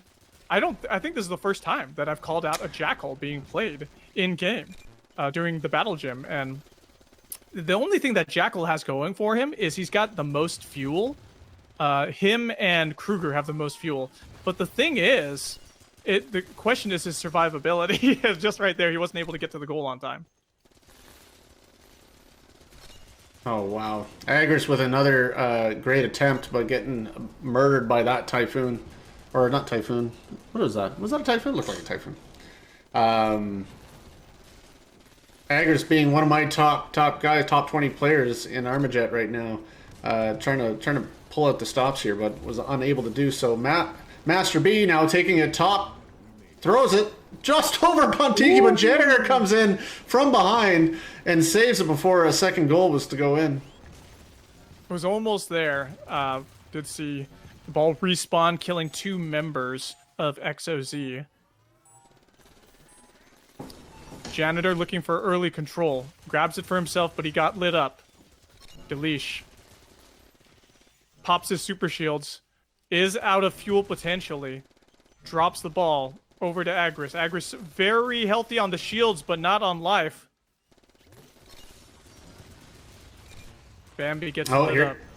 No, they're going to have to wait because there's that rocket strike coming through right now. Yeah. Maverick now has an opportunity. Throws it. Pontiki with a stop. And just dumps it down to middle zone. Now all they got to do is really just hold on the ball or score a goal here. Oh, with the super shields pop, they could have done it, but it doesn't matter because 1-0 for XOZ wins them the series in 2-0 fashion going up against Terminus. And it's just as we thought, you know, the prediction was either 2-1 or 2-0 for XOZ.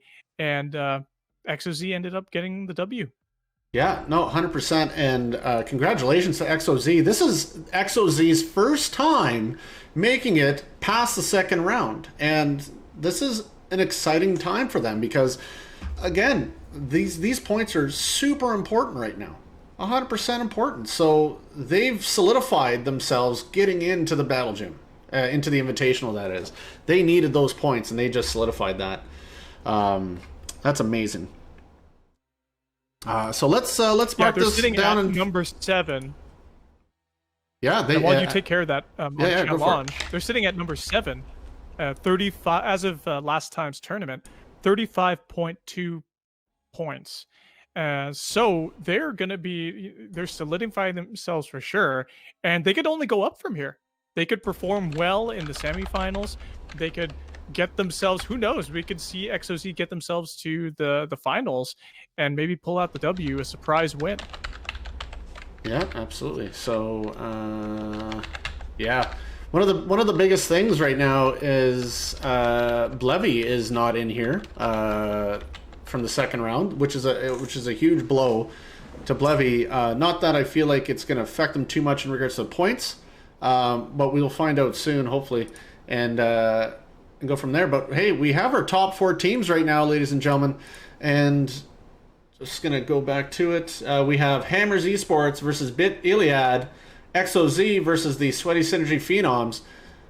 This is gonna be a great matchup for both teams. I think you'll probably see Hammers outdo Bit Iliad and Phenoms outdo XOZ, but I think we want to see the finals of both.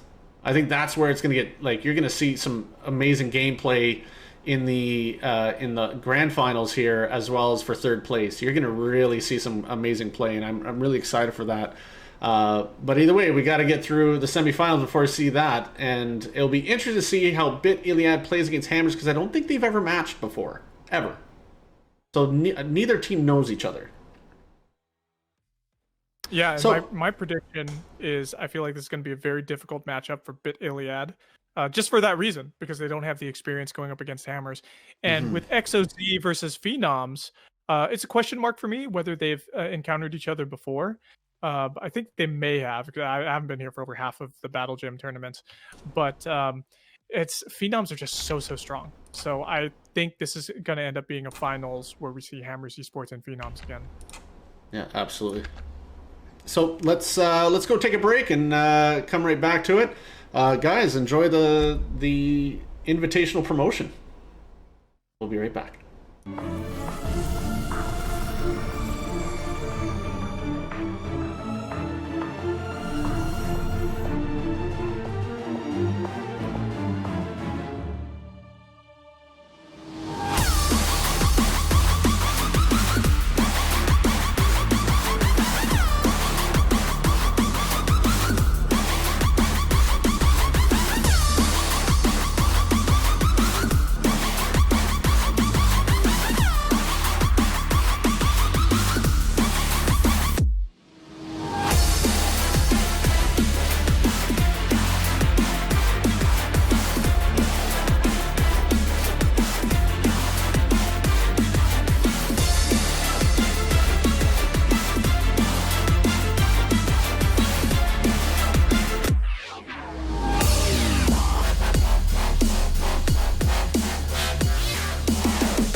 All right, and welcome back, everybody, to the semifinals of the Battle Gym presented by Sweaty Century Esports. We are part 9 of this Battle Gym. And man, what we've had such an amazing round 1 and round 2, some upsets, some what we figured are obvious victories, but those upsets are the ones to talk about. And the only people who are not upset about it is XOZ, really. They've came to play this time around without Noxus, and that's a huge ordeal. A lot of jokes were going on in the captain's chat about how this is the first time XOZ's made it to the semifinals without Noxus, and maybe that's for the better. So who knows? His toxicity had an effect on the game. Probably. Now that he's out and he's behind the scenes leading the team, maybe he's a better leader from the locker room or from the sidelines. Yeah, I'm not surprised he's a better leader from behind.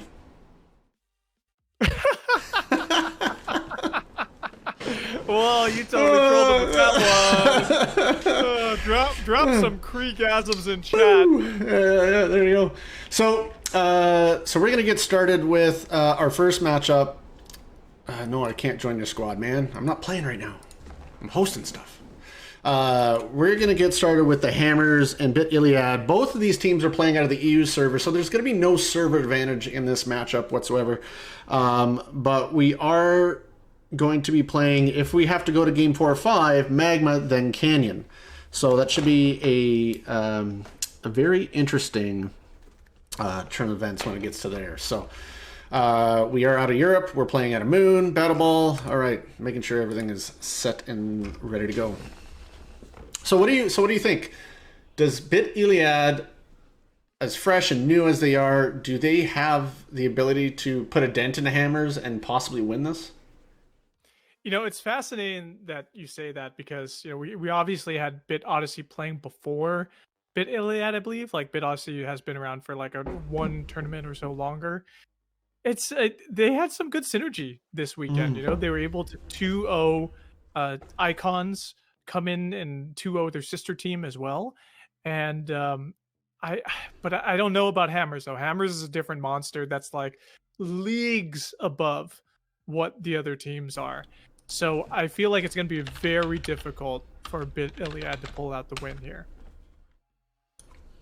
Yeah, it's going to be, I like an underdog, and I want to see them come out on top here.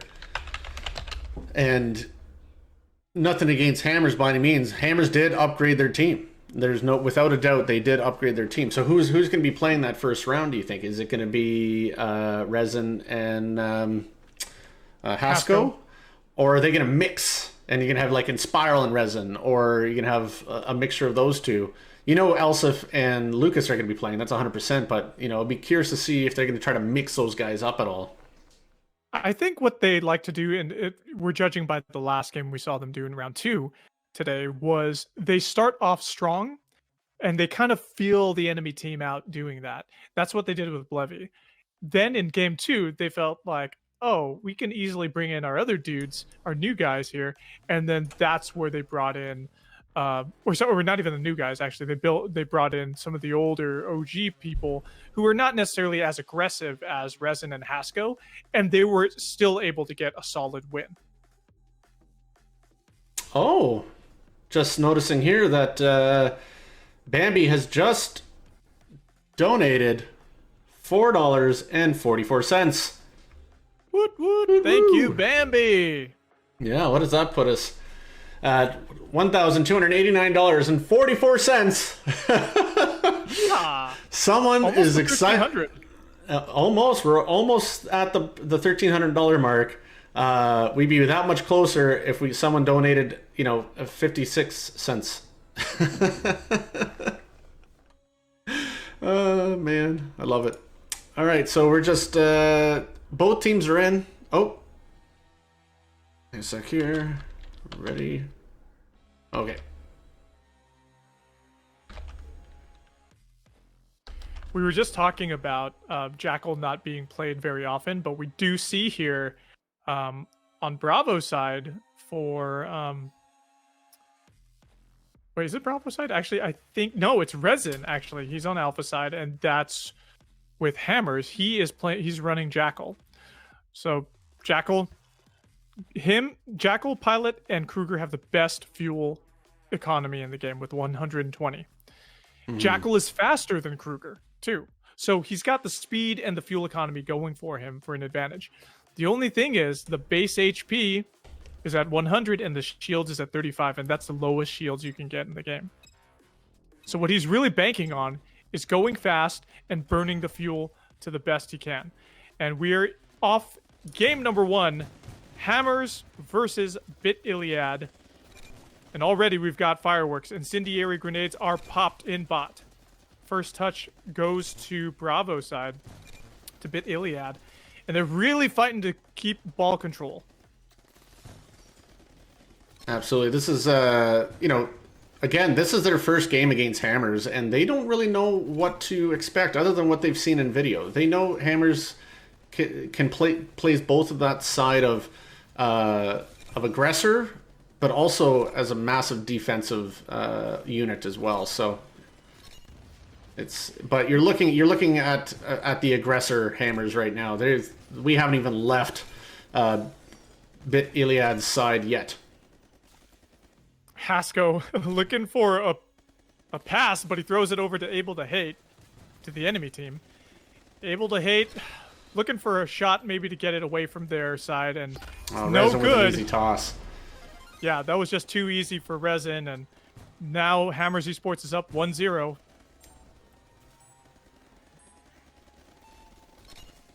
And you could tell the coordination that Hammers Esports has in this case.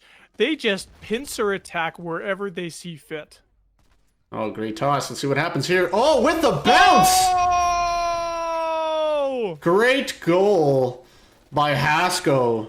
Tossing that in there. That was the bit of a... That was disgusting. That was from midfield. That was midfield. Right through the glass. Off the platform and in. That's a standard Trumpkin move right there. And he was able to pull that off.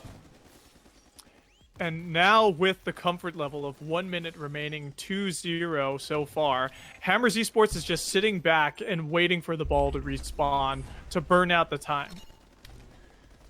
But Lucas is going for another one, trying to make an attempt. Captain Susie with the rejection on that. But Elsif quickly picks it up, very healthy. Super and what fast. A statement. If Hammers was going to say anything to the esport community and to Bit Iliad, it's that they are not to be trifled with, and we're going to 3-0 this all the way to the end. Absolutely. That was great. I just want to point out Archer. It's like, well, if Hammers wins this one, technically it's also a win for Skyrose at the same time.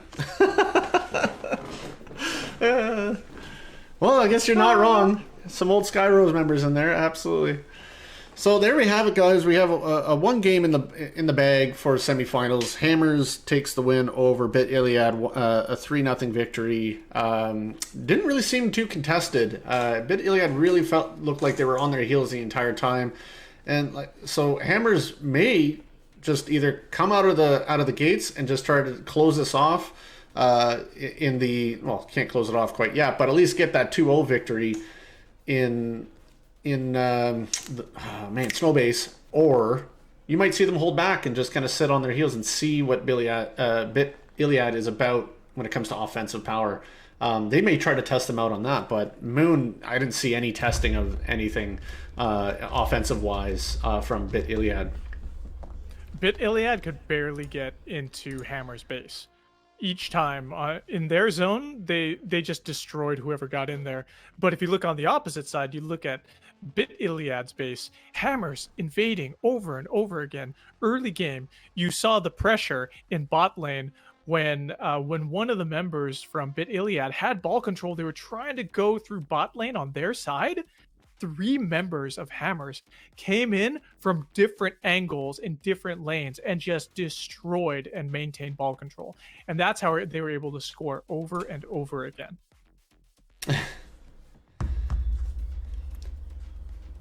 So, Hammers, Lucas, I'm about to ruin my public image in this next map. Be very interesting to what he means by that.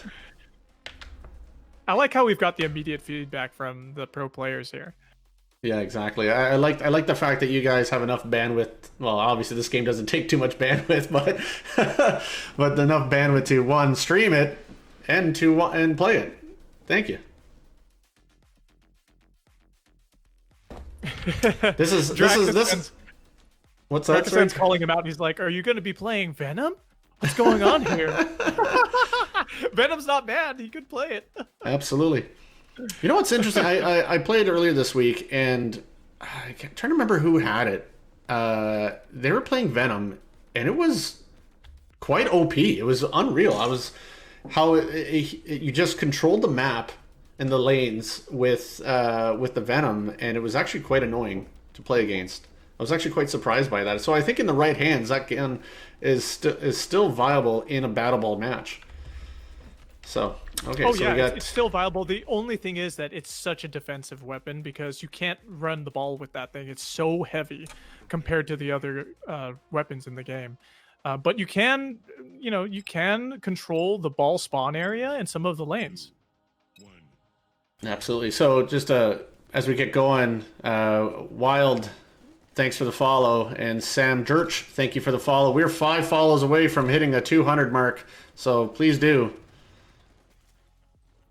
Lucas is running the Badger. Since I believe the Havoc, the Havoc is banned. So the only other recourse is to use the Badger. Oh, rejected by the ceiling, Elsif. How dare you?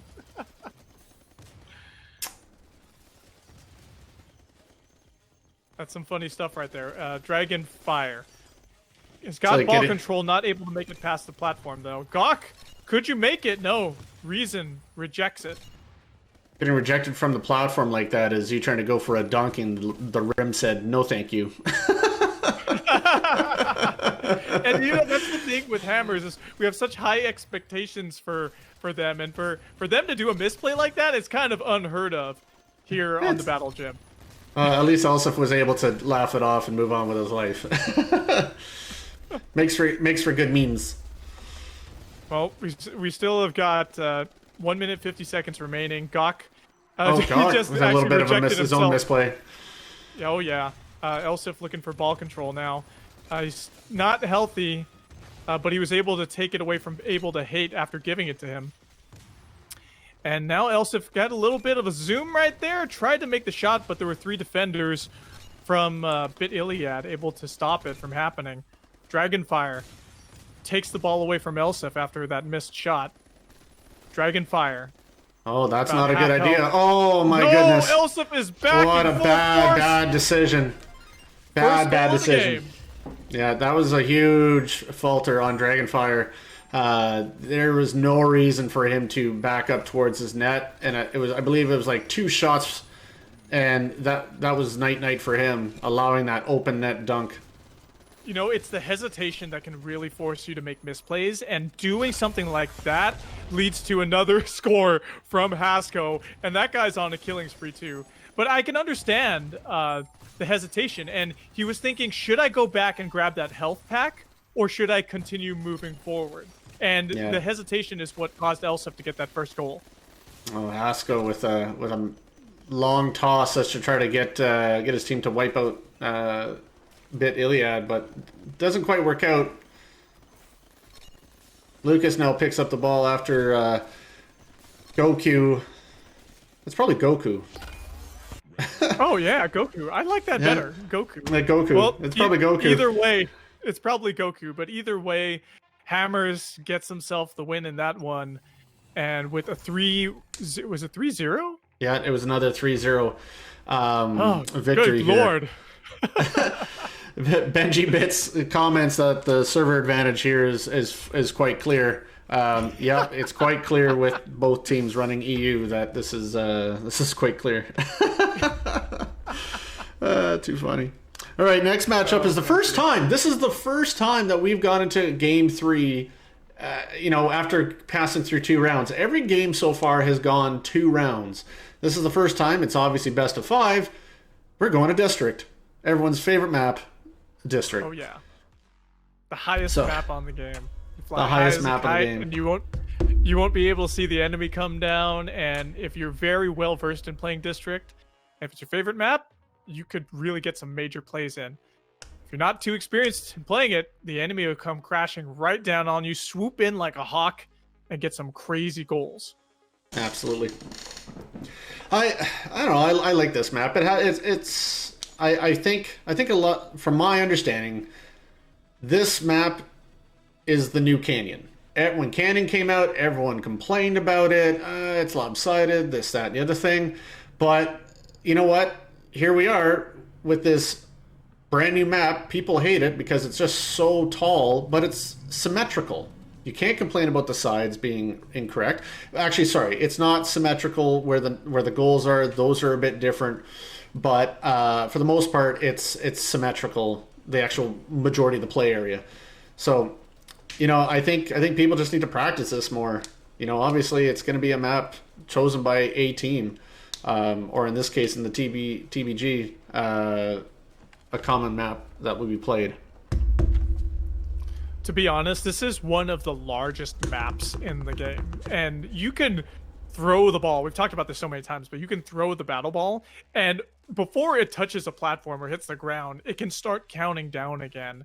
It's just so crazy long, so crazy tall, and because of that, there's so many very strategic platforms that you can jump off of, the jump pads that you can utilize to get some crazy goals in. Like, we've seen some crazy from bot lane jump up, hit a platform, just rocket up and dunk a ball. Yeah, no, it's quite wild of what you can actually pull off in this map. And Phenoms is one of the better teams on this map itself. And if you want to see amazing gameplay, you get to watch Faye when he's not unrestricted. It's a lot of fun to watch him play around on this map unrestricted. So here we go, starting it off, and a quick shout out to Bambi for another 6 bits in total. Thank you, sir. Game number 3, Hammers Esports leading the charge. They've got a very strong position going into this match, 2-0 in the series, and really, if you think about it, this could be the final nail in Bit Iliad's coffin. So they've got to push back hard to get themselves out of the grave. Whoa, almost. Elsif with a great throw. Almost went off the backboard, but it was thrown too hard. It just kind of passed over top of it.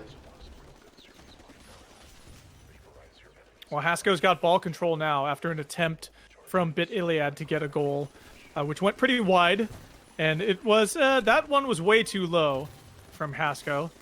Captain Susie with ball control now, but gets cut down by the enemy team. 1 minute into the match, Dragonfire has ball control now, but Elsif gets it handed off to him by the enemy. You know, it'd be fun to see. I was just thinking about it. If you could bounce the ball off those bounce pads. You know what I was thinking about during the break, actually, is Super Haskell with a throw. Catches it. Oh my goodness. That was from way downtown. From downtown. Disgusting. But Super Bit Machine needs to get an ultimate, and it needs to be an unlimited fuel ultimate. Oh. That'll be wild, That would be something to see. Yeah. Yeah, that'd be a cool ultimate. Just like unlimited fuel for however long you get it for, like 30 seconds or whatever. Yeah. Oh my goodness. We finally see a score from Bit Iliad in this series. This is their first score, and now they tie it up 1-1. Can they push this to a game 4? Well, could be a fairly new team that they've never not seen District, right? And District to them is just another map, and don't have any hate or anything towards it, and probably practice it on a regular, because it is one of the first 3 maps that you're going to play. So they could be far more comfortable playing this map than Hammers is. Well, as we say that, Elsif gets himself a score. 2-1. Dragonfire's left alone. Oh, almost scores, but ran out of fuel and just dropped the ball on that one. And that's going to be game. 8 seconds remaining. Yeah, that's it. And Hammers closes it out with a 2-1 in this game, overall winning the series 3-0 versus Bit Iliad. GG, well played to Bit Iliad, but they weren't able to go up against the huge titan that is Hammers Esports. Absolutely. This is, I think that's great experience for Bit Iliad, and we'll definitely have some video to watch going into. Actually, I don't know if they're gonna make. I don't know if they have enough points to squeak in, but either way, it's an amazing experience. I'm glad that they were finally able to get a goal against Hammers. It's always nice when you're playing like such a team like Hammers. Like getting a goal could mean the world, right? Even stealing a win feels fantastic, regardless if you got smoked all the other games. But congratulations to Bit Iliad on making the semifinals, and they're going to play for the third place matchup. We'll see who actually gets to play them very shortly with XOZ versus Phenoms, and I'll get that map set up. But what do you think? What are you liking about this matchup? Well, this matchup, we've been talking about it, all day, and XOZ very good this weekend here on Part 9, but Phenoms, they've been so strong throughout the entire Battle Gym series, and they even came out and won one of the series that I was not here for, and XOZ is surprising us this weekend though, and I feel like they could potentially upset Phenoms if they play perfectly, but I don't think it's going to happen. It's going to be, it's a difficult thing to say because I want XOZ to win. I want that underdog story, but I feel like Phenoms is going to take the cake on this one.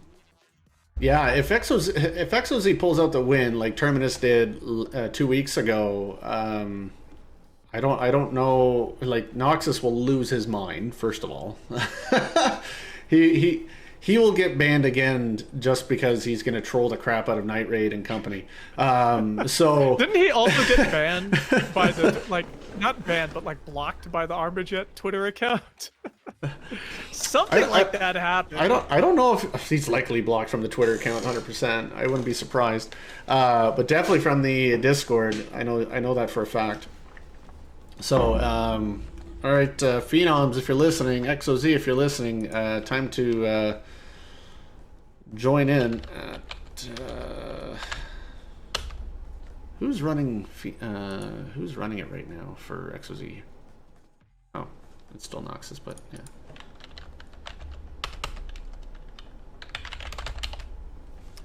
So I don't see the bans yet up on the Oh. screen, but I wanted to talk. No, I just don't see it because we're not we're not in the game yet on the Twitch stream. So we got Black Tusk.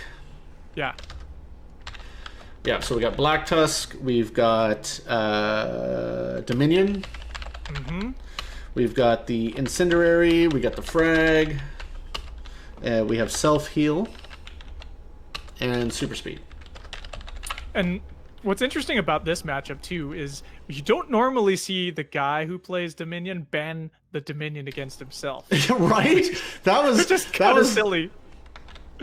I was completely beside myself when Night Raid's like, "Yep, Dominion." I'm like, "Oh, so you're banning yourself?" He's like, "Yep." I'm like, "All right then." This is what I feel like is the strategy. Everyone knows that Night Raid is so good at using the Dominion that they automatically ban him against him. It's like every weekend it's happening that we do this. But that I feel like changing up the strategy and banning against yourself to see what the enemy also will ban. Now they have the choice of banning something that they like, right? Because the lightest weapons in the game that everybody likes to use are the Quantum, the Thunderstorm, or the Typhoon, and the Dominion. Those are the 4 lightest weapons in the game. You take away one that they're automatically going to ban, now they have to choose what they have to live without. Absolutely, and that's an amazing detail that you just provided there. Okay, so XOZ's finally joining in here. When you take away, it's funny because you can kind of relate it to, if you can make fun of yourself, then no one can actually make fun of you for anything because you've already done it, right? It's kind of in that kind of limelight is, you can't ban me because I ban me. Too bad, me, right? So it's almost like one of those, like, okay, so what else you got? Oh yeah, well I'm gonna ban Super Speed, which he did, and like. That's like kind of banning Faye and Pilot a little bit. So try it. Go ahead, ban me some more, can you?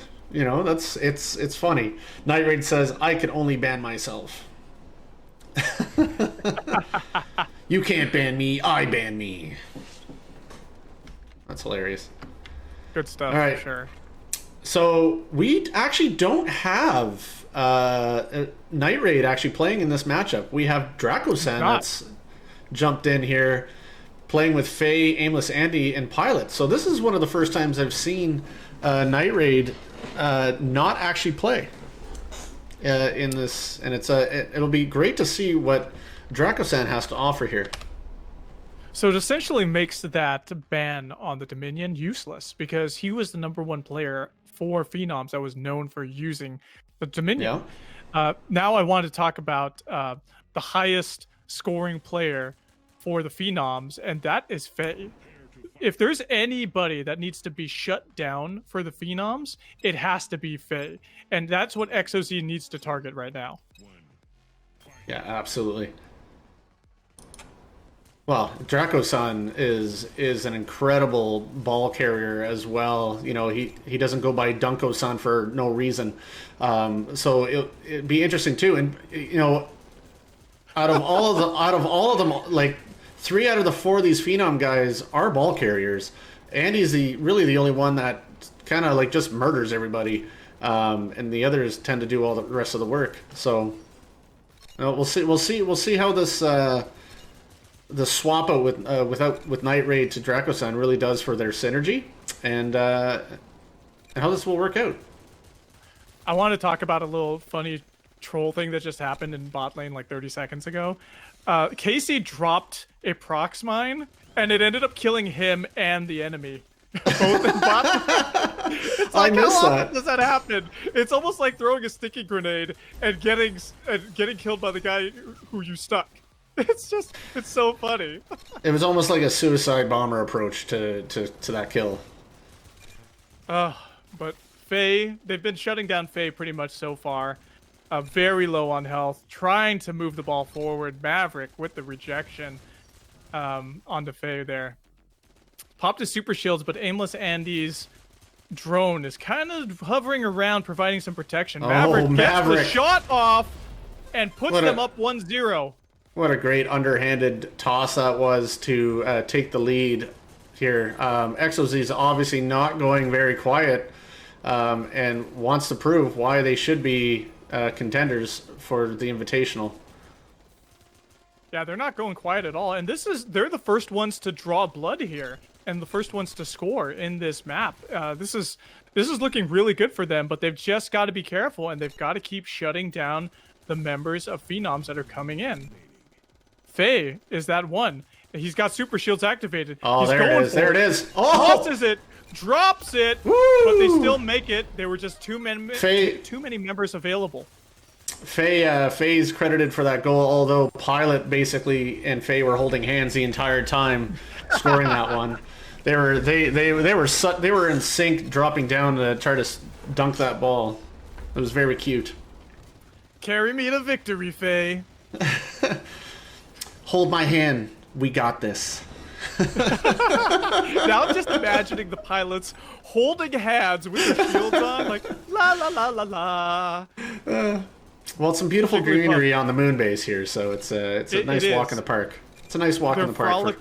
They're frolicking through the gardens for sure on moon base. Oh, Casey now with an opportunity. Oh no, gets lit up by Faye. Casey was about to do his little signature backsided goal. Oh, masturbates with and takes it. What just happened? What did I just see? But XOZ taking the win in the first match versus the Phenoms. Can you dig it? Can you dig it? Yeah, no, that was wild. I really wanted to, make some inappropriate comments and associate it with the goal and Master B in there. Something in regards to finally finishing, something along those lines. You're so good. You're so good and you're so evil at the same time. Yeah, absolutely. 100%. Obviously he's watching something exciting because it only took him 3 minutes and a bit to finish that game. So we can leave it as that. You're turning me into the joke over here, dude, because I can't stop laughing. All right, so...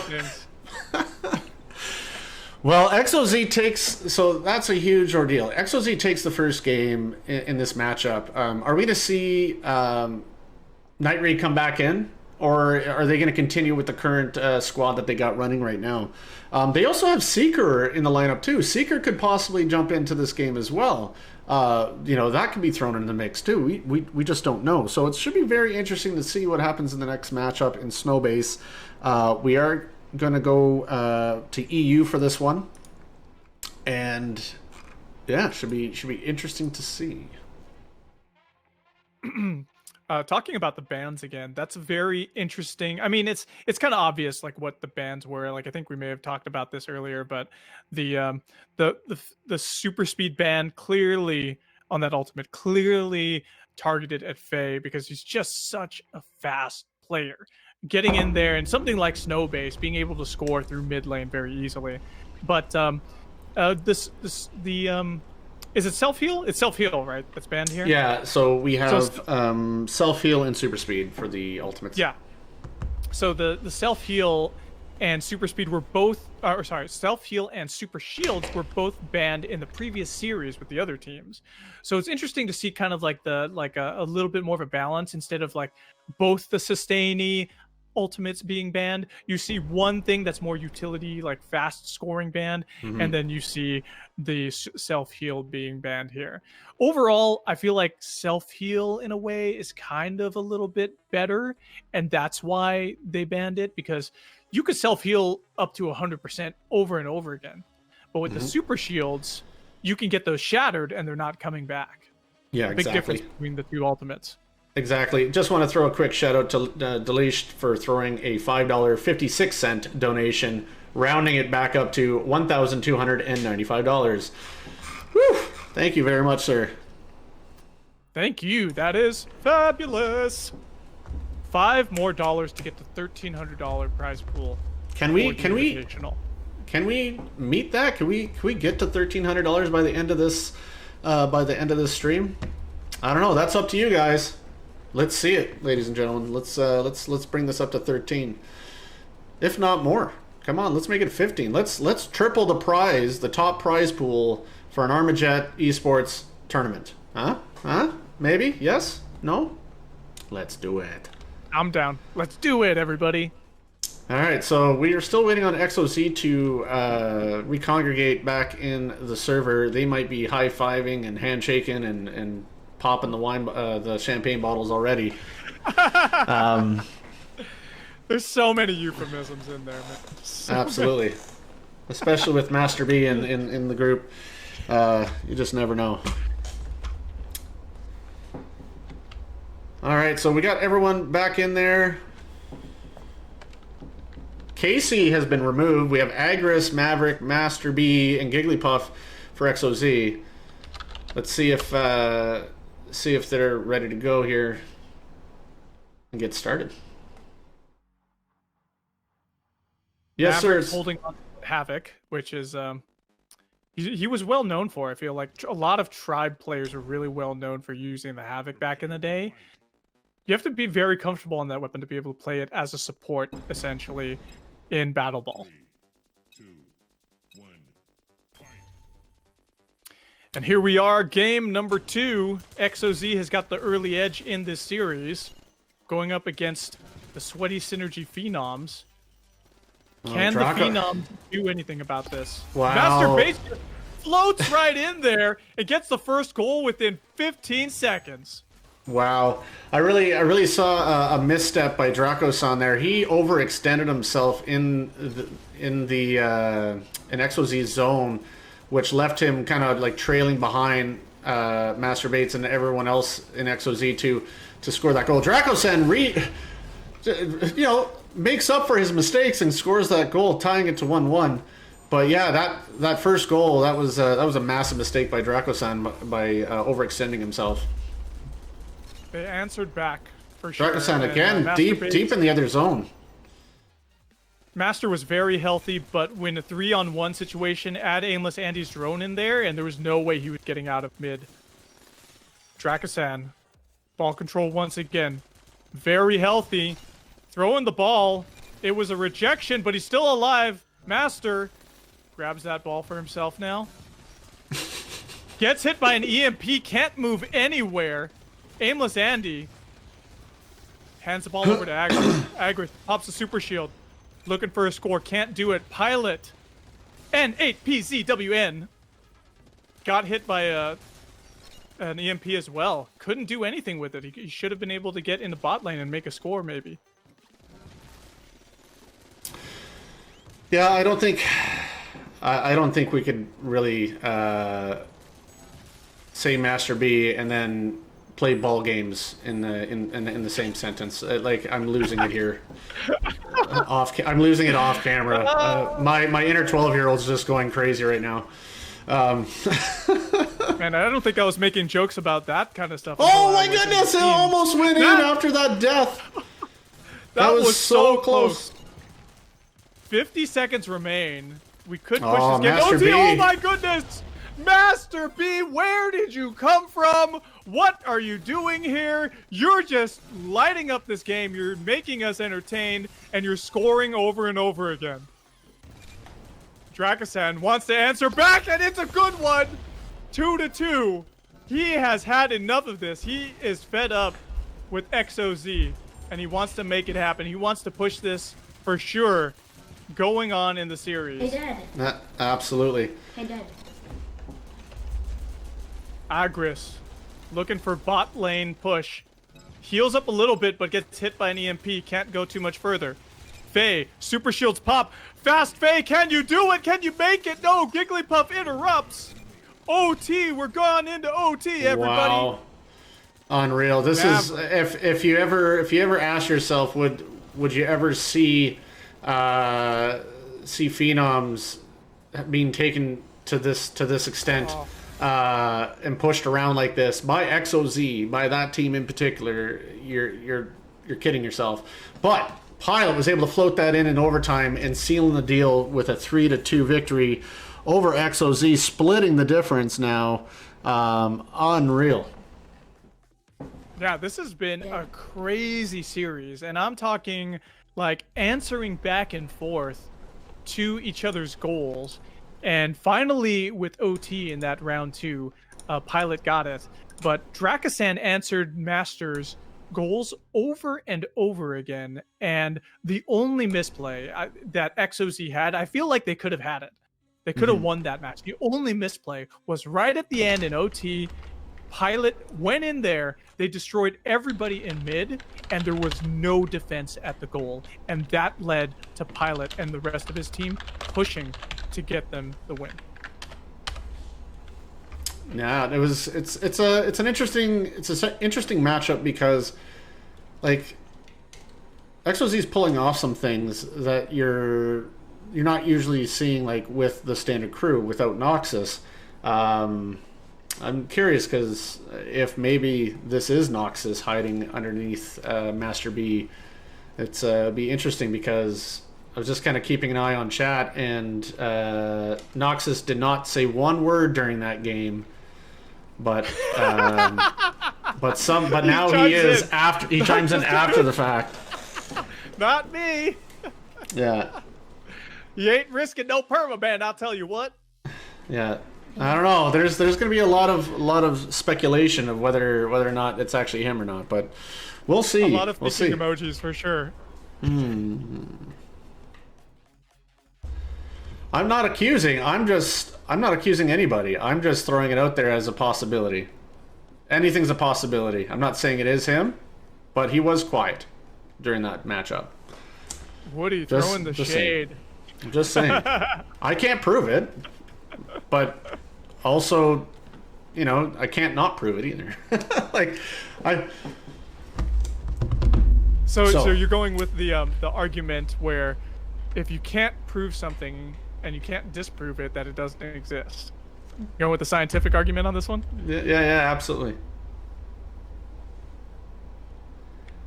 Well, we are going into a good old district for the second time today, of course, because we are in the semi-finals. So, being here, the question is, will XOZ be able to progress, get themselves 2 more wins in this series? We've got 1 apiece. We're in game 3.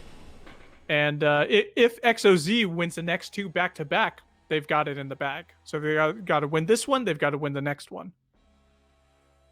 So here we are. We do got some more donations here. We've got one from Wolfpack with $5 on it, putting us over the $1,300 mark, 1301.44 to be exact, 162.68% over our actual donation goal of $800. Congratulations, you guys. Thank you so much for assisting with that. All proceeds, as I've said before, are going to the Invitational. And we are live and ready to go. We do have Night Raid, and Drago-san was pulled for Night Raid. Let's see if this makes a massive difference for Sweaty Synergy. Support from Hammers, actually in Twitch chat, spamming this B to help XOZ. They want to go up against XOZ in this matchup in the finals.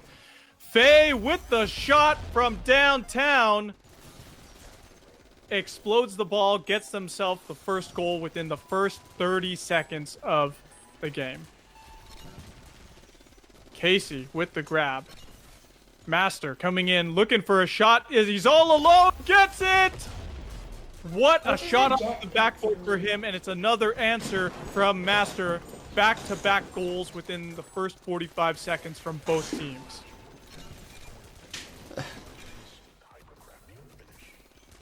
Aimless Andy coming in. Super Shields gets regular shield. Oh! Did you see that? Andy tosses it. It just goes around the net and misses. Pilot comes up, just touches the ball, dies instantly, and that just gave the ball enough pop to go into the net. It was just, wow, that was kind of fun to watch. I'm pretty sure that was not practice 100%, but that very was crazy. Still impressive. Look at this far lob. Pilot wow.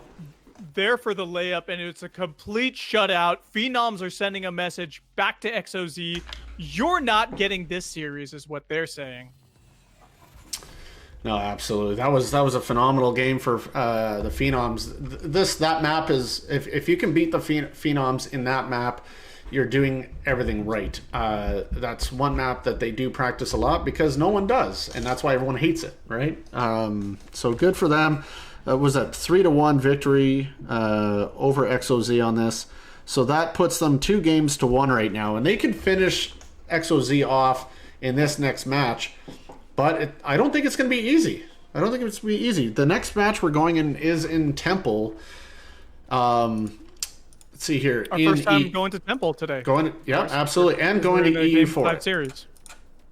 And we're going to EU for this too. So this was a map that was chosen by XOZ. And we are in their territory for EU. I want to also point out that we did mention that Night Raid was playing in that previous match, but also because the Dominion has been banned against him, and he knows this. He knew it was going to be banned against him because he did it himself. I feel like he knew this was coming. These past 2 weeks, there've been a lot of time to practice between tournaments, and he, as I've seen, has been using the Tremor, and he was using it in that match. And he's been using it and practicing in public matches too. I played against him a couple of times. So that guy is very, very comfortable with his shotgun style weapons. And the Tremor is not a weapon to sleep on. Aimless Andy from Sweaty Synergy Phenoms posting the spam this bee to help the XOZ. he's in support of them too, even though he's playing against them. Too funny. I love it. I love the mix of troll and support that we see for XOZ in chat. It just shows that there's a lot of polarization, whether you love or support XOZ, and I gotta say that it causes a lot of fun things to happen here in the Armajet esport community. Absolutely. Everyone likes a little dig here and there, but it's all in good fun until it's not, and then we have problems. But for the most part, we keep it in good fun. All right, so just checking if the boys are ready, or girls, whoever they may be. And again, Bambi with some more bits. Thank you, sir. All right, we get the readies. We get the readies in. Let's start the match.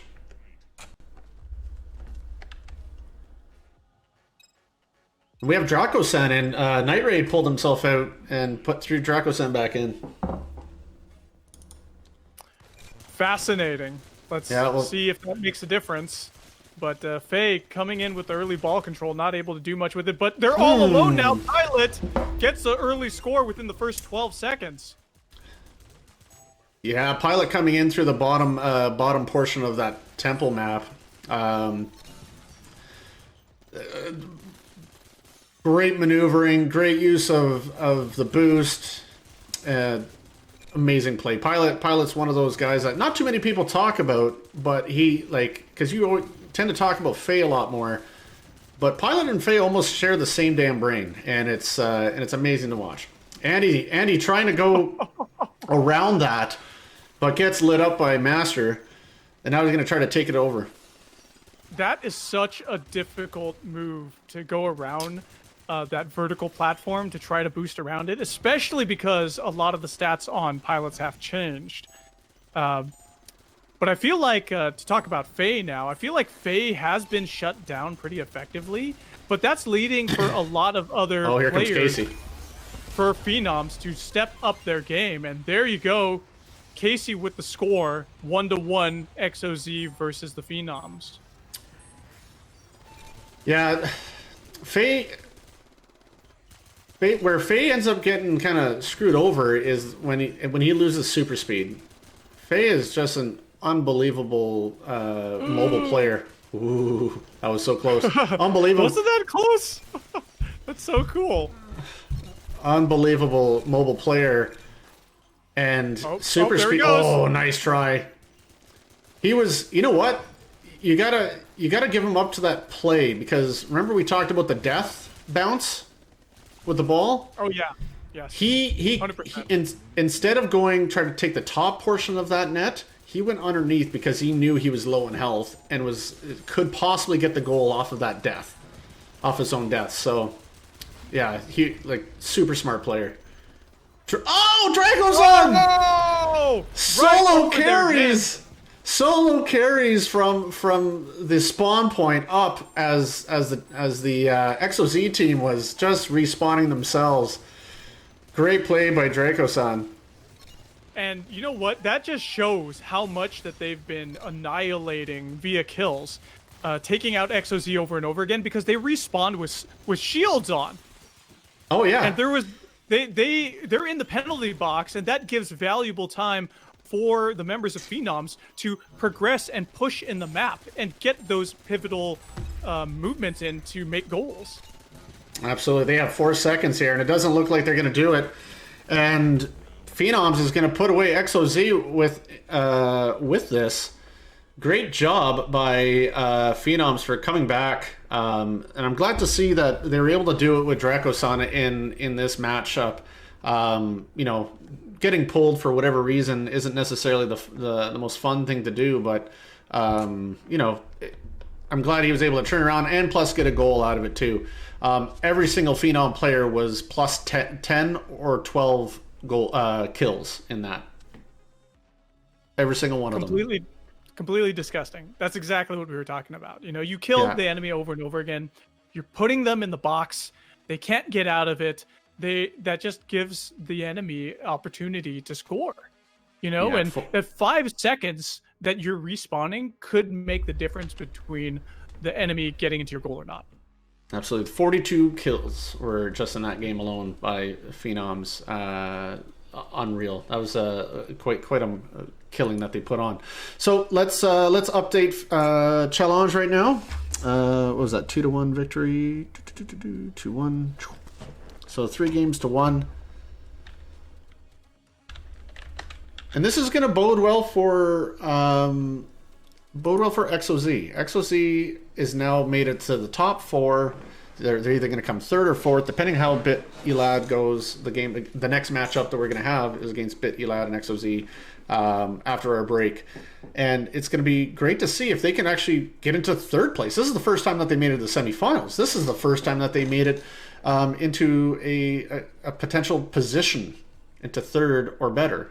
Well, I guess you can only get as good as 3rd at this point, but this is the first time. This is an exciting time for that organization, and you know, you're gonna have people see this who are looking for teams and being like, man, XOZ is a team coming. Maybe I want to join them to help them for their road to victory. So you know, this is good publicity for XOZ, 100%.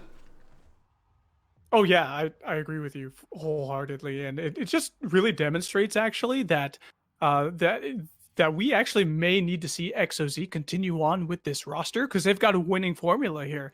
Keep this roster of active players. Keep our good friend Noxus on the back line, leading from the sidelines, and they could keep performing better, you know? Absolutely. But Hammers later on going up against Phenoms, you know, that wasn't necessarily a big surprise for us here on the commentary desk. So I'm excited to go on with the bronze match and the finals coming up today. Absolutely. So let's take a quick break as we go and get the coin flips all taken care of, and then we'll be right back with more action. Stay tuned.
All right, and welcome back to the Belgian Part 9, brought to you by Swedish Synergy Esports. Again, my name is Woody, and I have Sean right above me.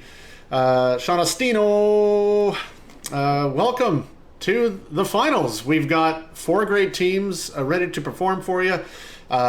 We've got more bits that's shown up. We got more people following while we're on break.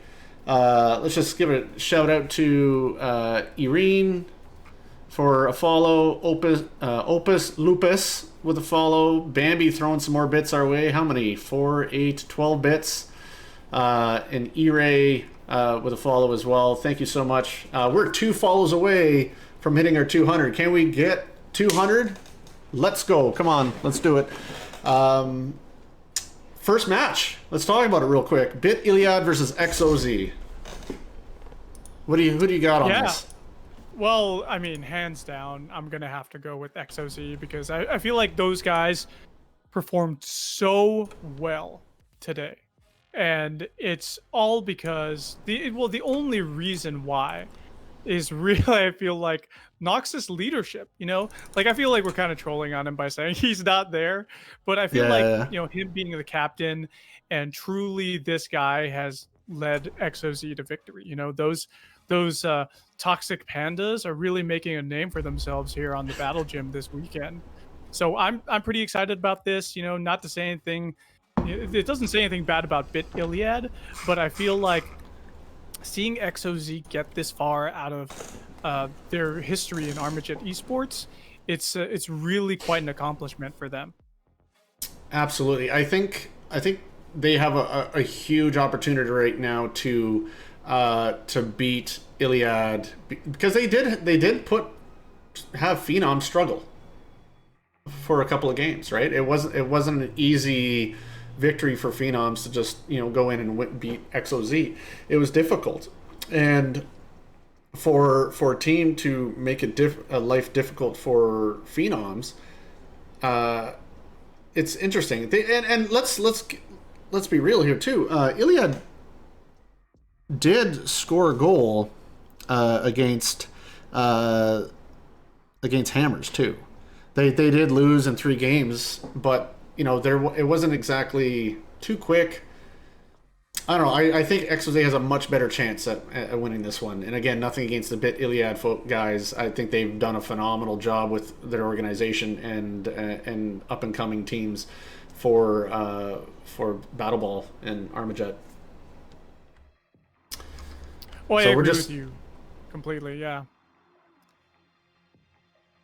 Yeah. So we're gonna get into the bans. I almost forgot about those. Yeah. What do we got here? And while you're setting that up, I could talk about the loadouts that I do see being used in game, and I do see quantums being used. Let's just go ahead and take a look at actually Bit Iliad. So Bit Iliad, I see quantums being used. We've got 2 quantums in their loadouts, a third one actually. Dominion being played by Goku. Master B got himself a Dominion.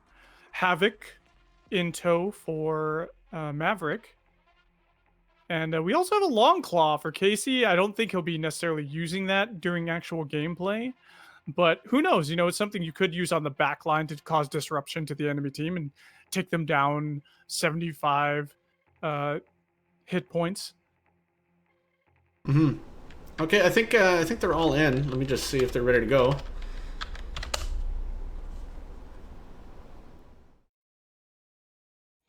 I believe Noxus he did ban the Black Tusk during the ban phase in the captain's chat, and it doesn't, like he said, why not? I feel like it was kind of a toss-away ban for him. It does have good range, it's got good damage, but it's heavier. He said it was good luck, I believe is exactly what he said. So as you can see, the bans that we have, Black Tusk Dominion, no, Black Tusk Typhoon. Sorry, I didn't hit save yet. It's supposed to be a Typhoon, right? Yeah. Yeah, I didn't hit. There Black Tusk Typhoon. Black Tusk Typhoon, EMP, frags, shield, speed. There you go. Yeah, I didn't hit save on my... That's why I didn't show up. Yeah, the EMP has been very instrumental throughout the Battle Gym series because you can do so many things with it. It's such a versatile weapon. You don't have the most damage with it, but you're going to be able to knock out shields, take down any kind of sentry or drones, just stop people up, prevent them from advancing and pushing you and scoring goals. Yeah. Goku does have Ooh. their self-heal activated. Not able to get the goal and capitalize with that one. Able to hit, drops down a sentry though. A little bit late, Master B throws the ball, not able to score a goal. Picked up by Goku. Oh, we have Able to Hate, who's got a well-placed sentry right there on the platform. You know, allowing Bit Iliad to be able to advance a little bit easier. Having that fifth gun out there makes life a hell of a lot easier. Especially when EMP is banned, right? So, you know it's going to be a lot tougher to get rid of those sentries or even drones without that EMP in place.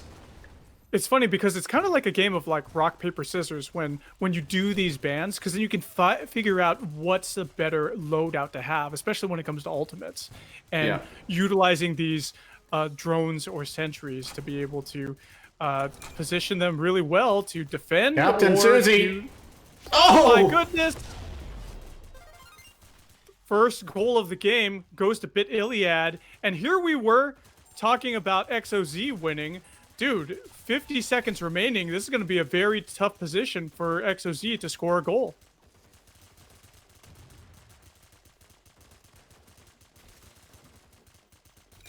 And I must say, the pressure right now is really on XOZ. They have had incursions into their base over and over again by Bit Iliad. Bit Iliad is really showing their stuff right now and showing how aggressive they can be. Well, absolutely. XOZ has everything to lose and everything to gain at the same time. Where Bit Iliad is kind of a team that, you know, kind of came out of nowhere, and you know, there's no pressure for these guys to perform super well. I don't believe, I'd have to look at the points and do all the fun math. Oh, and there we go. We've got Bit Iliad taking the first game 1-0 from XOZ. And just going back to what I was saying, they don't have all the pressure that XOZ does, right? Like, I don't believe that I don't think they have enough points to make it in. I'd have to double check. It would be close. It'd be very close. But XOZ, you know, has something to prove, right? They want the most points. They need these points to get them higher in the seeds, depending on where they land. So it is a big deal for them. As of the most updated standings, XOZ was sitting at number 7th place out of 8, 35.2 points. Bit Iliad's all the way down there at 15th with 10.5. So this could be a huge upset. And do you think that this could get Bit Iliad into the top 8 if they're able to take this bronze place match? Well, so I can tell you right now that 4th place is going to end up with 13 points, and 3rd place will be 15.8 points. So I think XOZ has definitely solidified their spot. Their spot in there. It's whether or not Bit Odyssey can pull out some more points out of this. Or sorry, Bit Iliad. Sorry. So you said 3rd place gets 15? Yes. So that would put Bit, third. So at most you're looking at 25 points. So they're going to be just outside. Yeah, they're not going to be able to get it. No. So this is just solidifying XOZ then to stay in the top 8. Absolutely. Okay, so next map. All right, cool. Snowbase. This is where XOZ has really got to push back. They're on the back foot right now. We're obviously in this is a best of 5. So they're, just one game down. It's not too bad, but to be able to win 3 games in a row when you already have 1 game down, it's kind of psychologically a little bit more tougher. So that's where we've got to hopefully, we have good communication with XOZ, with their teammates. Maybe Noxus is going to give them a really good pep talk before the match and get them into ship shape. I do my Noxus impression, but I'll keep it PG and not. I believe Captain Susie, she was the only one who scored in the previous match. Yeah, So it was. It kudos was to a Captain wonderful Susie. goal. It was a wonderful goal going through the bottom left side of the map.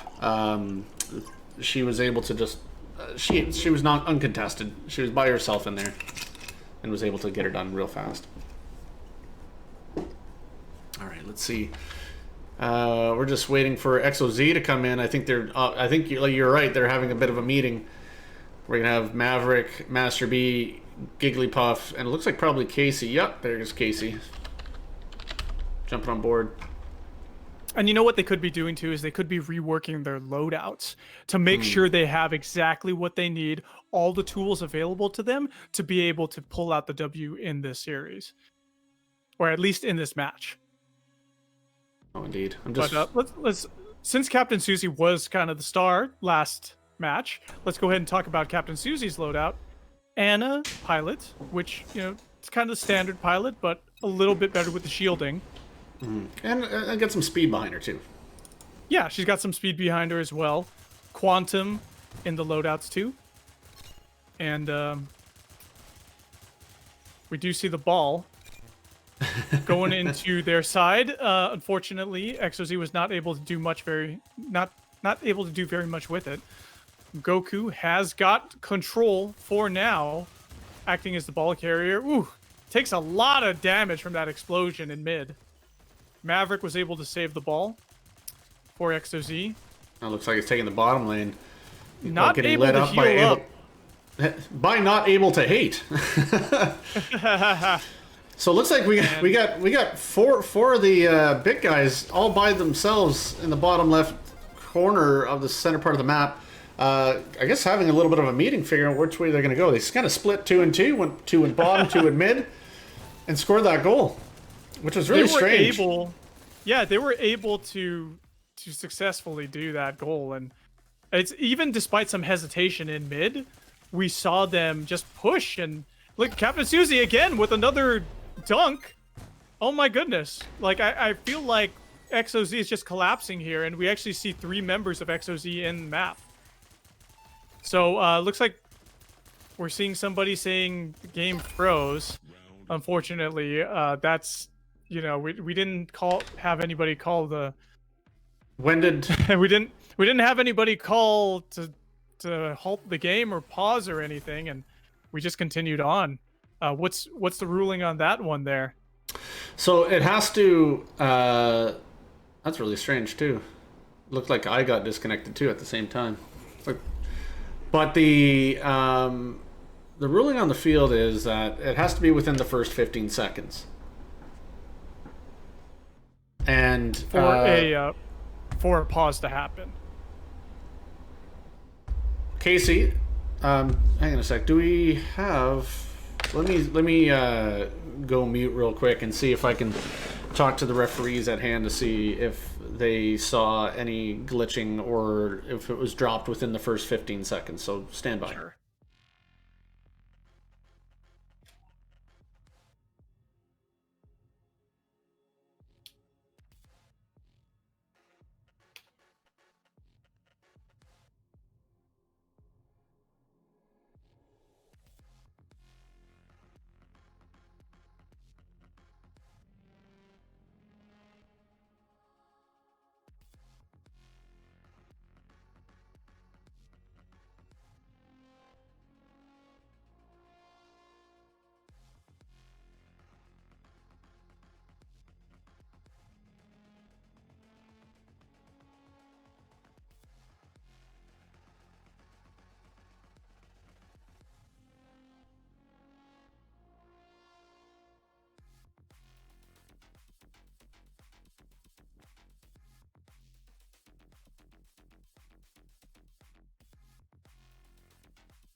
While we're waiting for Woody to come back with an official word on what's going on with this bronze place match, let's go ahead and talk about some of the players on Bit Iliad. And They're right now currently up ahead, but Susie has been kind of like the star performer, and currently Captain Susie starts as of last week's stats, 0.25 goals per game.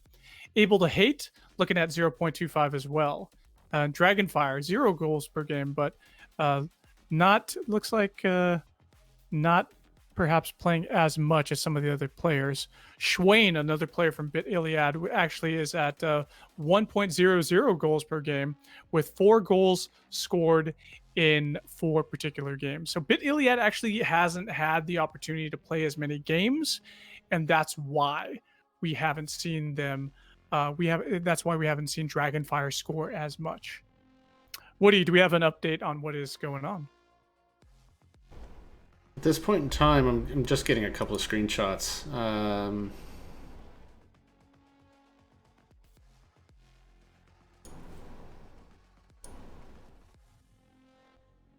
Okay. Well, the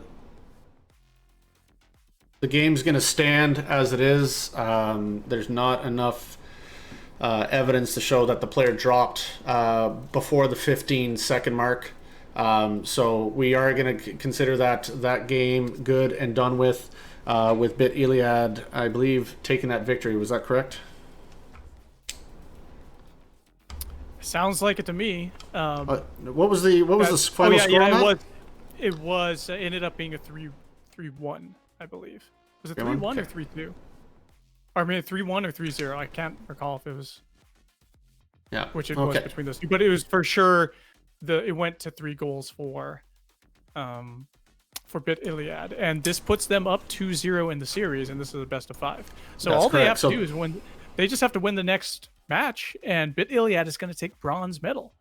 Yeah, and that's an amazing thing for them. 3-0, thanks to Night Raid and Red Heat in chat. Thank you.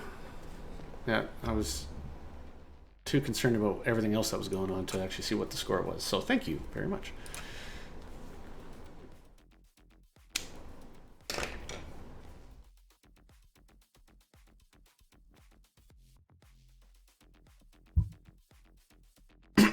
Excuse me.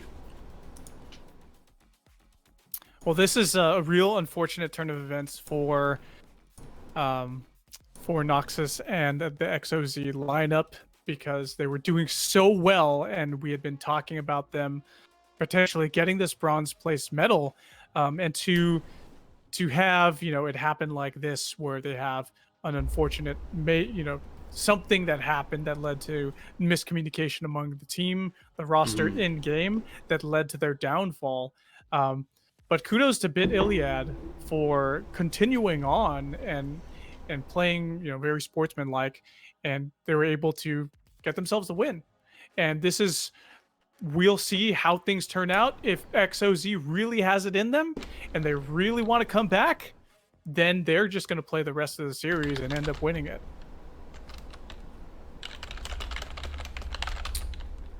So there's still some more conversations in the background.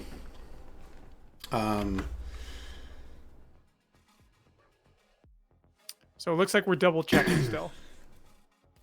Okay.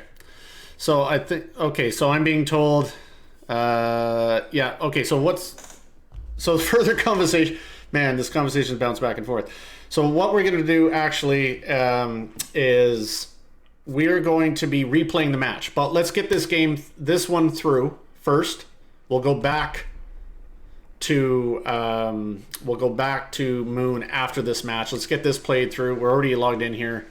Are we okay with that? I'm okay with it if y'all are okay with it.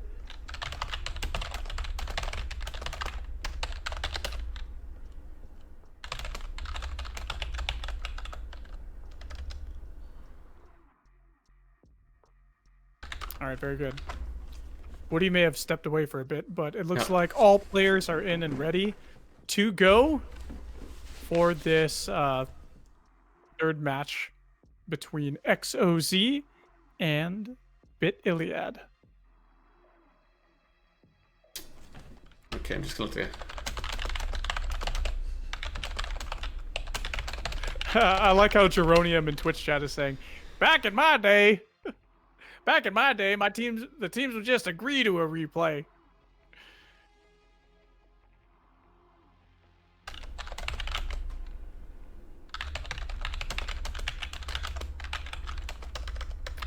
Good stuff.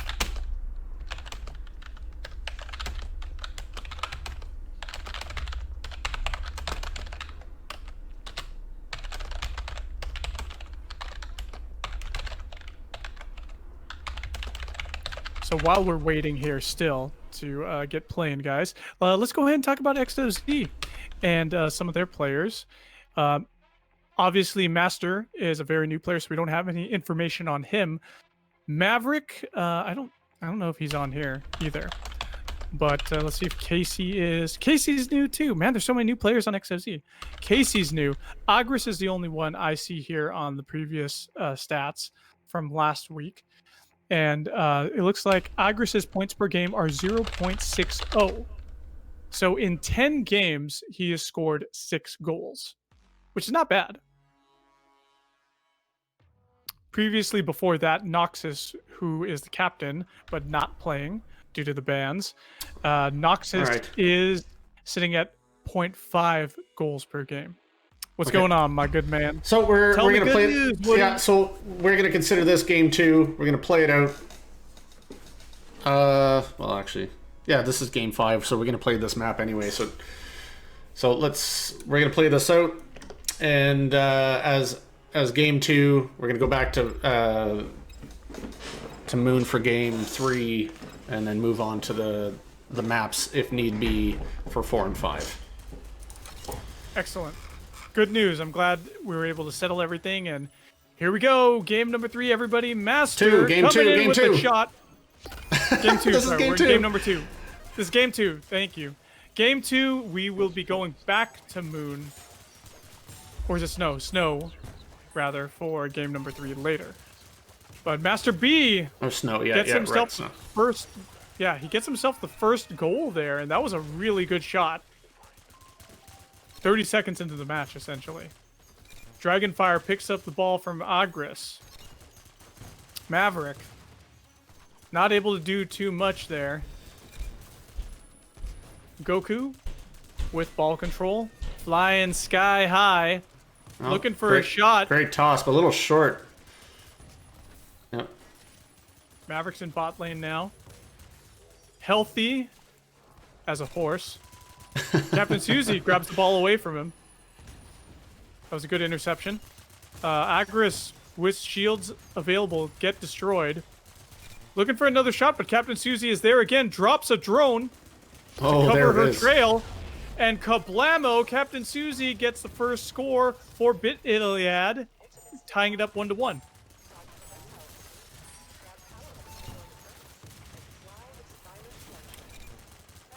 Dragonfire uses the jump pad, gets to mid.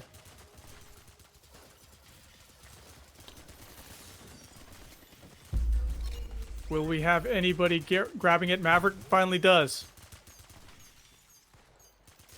Oh, nice shot Casey. by the Marauder. Yeah. Well-timed shot. Suzy.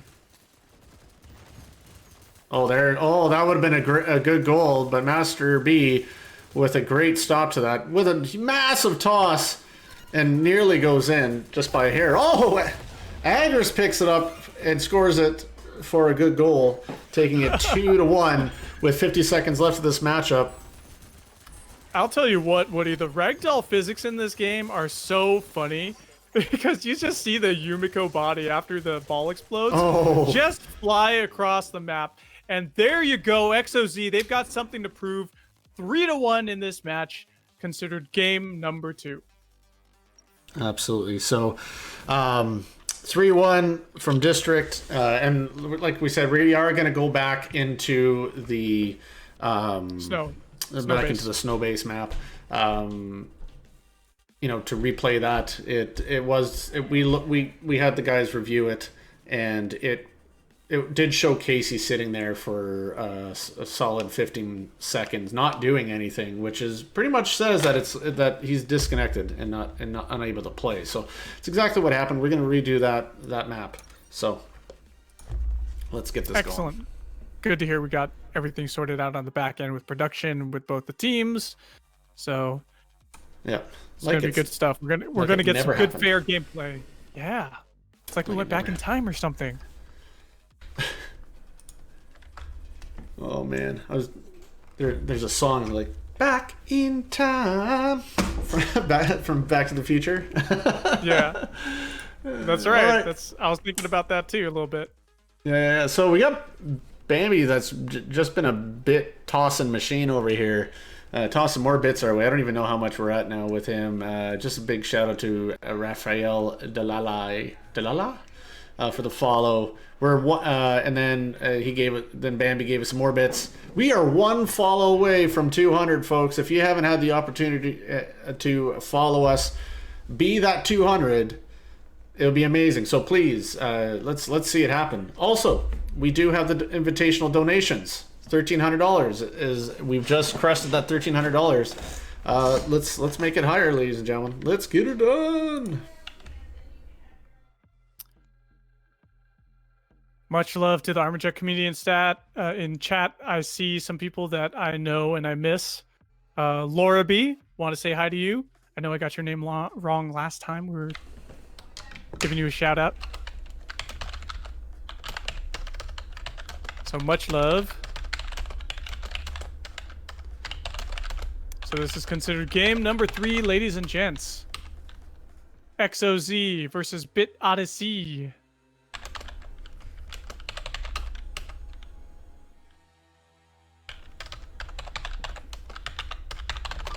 Oh, and much love to WinXVid over there too.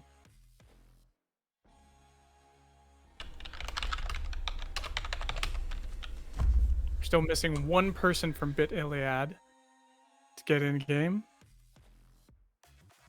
A lot of quantums being used. And I think I see, is that a prox mine? Or I see somebody having prox mine in their loadouts. Oh, that's quite possible. Someone was talking earlier in the community about having a prox mine, that they use it sneakily to kind of block off the mid one, so that if you try to go through mid, get blown up. So looks like everyone is ready up. We're gonna replay technically the second one, which is now our third one. So it'll be exciting. Hopefully, no one has disconnection issues. The joys, I guess, of playing, being an NA player in EU. Everybody's moving. We got a game.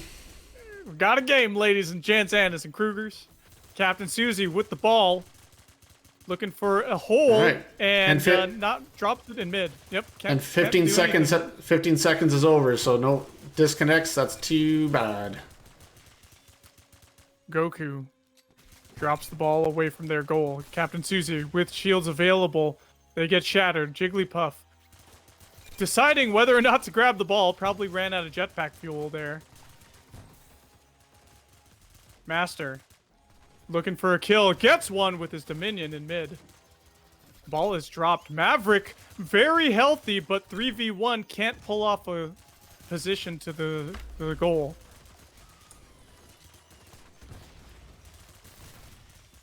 Goku tries for the shot. Jigglypuff intercepts. Very, very good wide open shot. And Jigglypuff gets the first score I've seen him get. Yeah, not too sure who Jigglypuff is, but I think that could be Linda. So you did it again. Oops, he did it again. Captain Susie trying to protect the ball. Sentry down, but Master also had a sentry. Sorry, that was a drone in the sentry. And Master got that one. It was Jigglypuff again with the score. Oh my goodness. That's 2 in a row from Jigglypuff. XOZ is really coming through. Yeah, I think they realize that they have to pull up their bootstraps here in order to win this, because Iliad's not going to go down gently. And here you see Captain Susie. Oh, who? Oh my! Agris with the claw misses the shot. Unreal. I'm quite surprised he decided to use that as a loadout in this game. Yeah, you know, sometimes, and I hate doing this to myself, sometimes I accidentally click the wrong loadout that's not meant for playing Battle Ball, and I'm like, damn, that's the worst. So you just kind of have to deal with it until you die. Yeah, no, I hear you, but I see that wouldn't even be in a loadout for me, especially if we're playing Battle Ball. Just not something, one I'm comfortable playing with, but I just don't, I don't know. I guess it has its place. Oh, great shot. There's a toss. Clear opening. That's exactly what they need. 3-1. XOZ. They got a 3-1 here in this match, and that puts them at 2-1 in the series. It absolutely does, and it gives them that ability to probably close out the series in this next game. That we're going to game 4, and we're going to be in Magma for this one. So we haven't been in Magma yet today. No, and it's it's the most common map played, everyone's favorite map. There's it could be a bit lopsided depending on if you're on Alpha or Bravo. Some people like it's almost like Canyon, where some people like Alpha, some people like Bravo. They both have their pros and cons. If you're Alpha side, you have that great open area going into Bravo, and then if you're Bravo side, you got a couple of lanes that you can just quick. Like if your team is fast, you can pull off some quick goals if you're going from Bravo to Alpha. So it's gonna be interesting to see the play styles here and how do they end up balancing each other or not. So yeah, it's pretty interesting there because there are 2 platforms on each side in the mid for Magma, but Alpha just has it a little bit higher and they're a little bit wonkier, so it kind of makes it a little bit easier to score on Bravo than it does for Alpha. Yeah, absolutely. You got a little bit more open space. It's kind of the same talk. I say same talk, but you kind of have better chance for different types of shots going if you're playing on the Alpha side and scoring on Bravo, like you do in Canyon, where Bravo you have a lot more shot options going from Bravo to Alpha. And I feel like Super Bit Machine probably did that. They probably made it so that you would have more advantages if you're on Alpha side than you would on Bravo for those particular maps. Because every other map, if you think about it, is pretty much equal on each side. Absolutely, and I just want to throw out a huge shout out to Lindy Dow, for the 200th follow for the Sweaty Synergy Esports channel. Thank you so much for the follow. We couldn't have done it without all of you who participated in checking us out. Greatly appreciate it. Thank you so much. And I think we're about 63 viewers right now, so this is a big deal for Battle Ball. Lots of people want to check out this high intensity gameplay, so thank you so much for coming and hanging out with us. I know Sean and I definitely greatly appreciate it. And Sweaty Synergy Esports. Thanks for hanging out. Otherwise we'd be just talking to ourselves, and that's okay too, I guess. Sean's all right. I mean, talking about Armajet Esports all day with you, Woody, it's a blessing in itself. Aw, you're such a sweetheart. Where's my flowers? I got your flowers on my chest right here, dude. Oh, that's true. There you go. I got a maple leaf for you right here. Oh yeah, there you go. All right, so we're ready to go. Let's start this matchup. Send me some of that good maple syrup in the mail. Yeah, I'll see what I can do. Bambi with more bits. Thank you, sir. I'll put that stuff in my yogurt. Maple syrup is the best. Goku with the first touch. Jigglypuff grabs it on the rebound after a failed throwaway, I feel. Jigglypuff heals up, actually, but gets a lot of damage on him. Captain Susie grabs that ball, is going for a bot lane push. Agris takes it away. Goku, still alive and healthy on Agris's heels, is able to contribute to taking him down. Able to hate. Oh, good dump by Able to Hate. I think that was probably a pass to Captain Susie, but missed. But still a great dump regardless. Just trying to give some breathing room. Maverick with an attempt, but doesn't quite... Yeah. Oh, Master B sweeps in, grabs the ball, grabs the shield, dunks it in. That and was won the nothing. perfect... That was the perfect way to do it. Absolutely. Because, see, that's the thing that you have to be really careful as a defending team to make sure that you utilize the defensive power-ups before your enemy does. And sometimes you think to yourself, yeah, I'm gonna utilize it and pick it up later, but you forget about it. And when it's available to the enemy and they grab it in your territory, that's just like a face palm shaking my head moment. Yeah, you don't want to let those go. If anything, you want to take them from your enemy's side because you know that they can't get it anymore. Master B again with another goal. Taking that bounce pad up just gives them that extra bit of speed to put that in. It really looks like XOZ is gonna take it right now, and then claim third place for the very first time in Battle Gym history. Noxus has just got to be, just smiling ear to ear right now. Oh, big toss by Goku. He's got a bloody smile. Master B with ball control. And all they really have to do right now is hold the ball. Oh, pass to Maverick. Good passing by XOZ. And Agris with an opportunity and closes it off for three goals. They absolutely did it, and that's what XOZ needed to do in this series. They came back despite the disconnection issues in game number 2 that we ended up replaying it, and everything went gravy for them later on, and XOZ secures themselves that bronze medal. Yeah, absolutely. Huge congratulations out to XOZ for having just a fantastic tournament. Like they came out to play, they were ready, they helped build the team to try to fill the holes where Noxus could not fill since he's banned and all. Regardless of the shade, I was throwing that maybe, it could be him. Regardless, my assumption it's not him. I hope he'd be a bigger man and not do that kind of stuff. But regardless, and huge shout out to Bit Yalaid for their performance today. Again, a team that's only been around for a few weeks, a couple months, and putting the time and effort in, and it obviously showed. Nothing to hang your head about, all considering the teams that you have to face for, the competitive battle ball in Armajet. So next up is going to be Hammers Esports, Sweaty Synergy Esports, Phenoms, to the death, the last time, and this is a huge match. I don't think people realize this is a rubber match.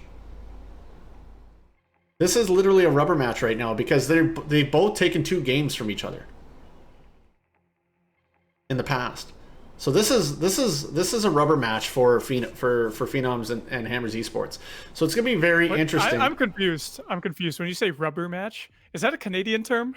It might be a Canadian. So what do you mean when you say rubber match? Like I am rubber, you are glue. What bounces off to me sticks to you. No, no. So meaning like they played each other an equal number of times and they're even. So it's like it kind of just like bounces around. This is kind of like match. This is kind of like game 7 for them, right? It's like someone's going to come out victor over one of each other, and then they'll be in the lead. So this is going to be really exciting to see what happens here. So I feel like this is, for me, I would probably say this is like the epitome of the Battle Gym Armajet Esport rivalry. These 2 teams, Sweaty Synergy, who are synonymous with the tournament name, obviously, the sponsor of the tournament, along with Hammers Esports, who are the OG team from 2018 onward, the new versus the new blood, the Sweaty Synergy Phenoms, who are like, these guys like have taken away games and championships from the Battle Gym here from Hammers. So this is it right here. This is what we expect. This is the epitome of the Battle Gym. Yeah, absolutely. It's and just let the guys know game's up.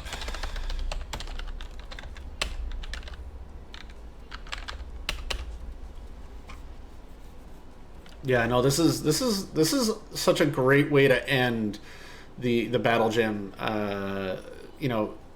These guys are also for the most part tied in points. They're literally 0.2 points away from each other. and how the point systems work. Phenoms squeaks out Hammers by 0.2 points, 81.4 to 81.2 points. Like, whoever wins this is going to be the winner, because there's going to be was it almost 9 points difference, 10.5, 10.5 points. Oh, yeah, 10.5 point difference is whoever gets first and second. So whoever comes out of this is basically the number one team going into the Invitational and gets the top seed. So this is important for seeding, 100%. By the way, if any of you Annas and Krugers at home are wondering how we get the decimal place in there for the points, it is because there is a formula. There's a points formula for the Battle Gym series, and we use a square root in there. Yeah, That's how technical we get here on the Battle Gym. Absolutely. Got to do it.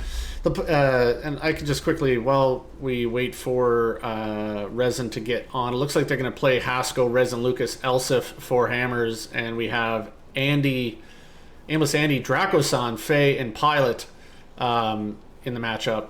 So it's going to be really interesting to see what happens here. But going back to the point system, the point system's based on A, how many teams are at play, and B, where you place. So if you have a tournament of 5 people, your points are not going to be as much as you would with 13 people. And that's how that formula works. That you get, for being number 1, beating 13 people out, you'll get more points than beating only 5 people out. Right? So that you get rewarded for a bigger tournament. And that's how that kind of like the point system works.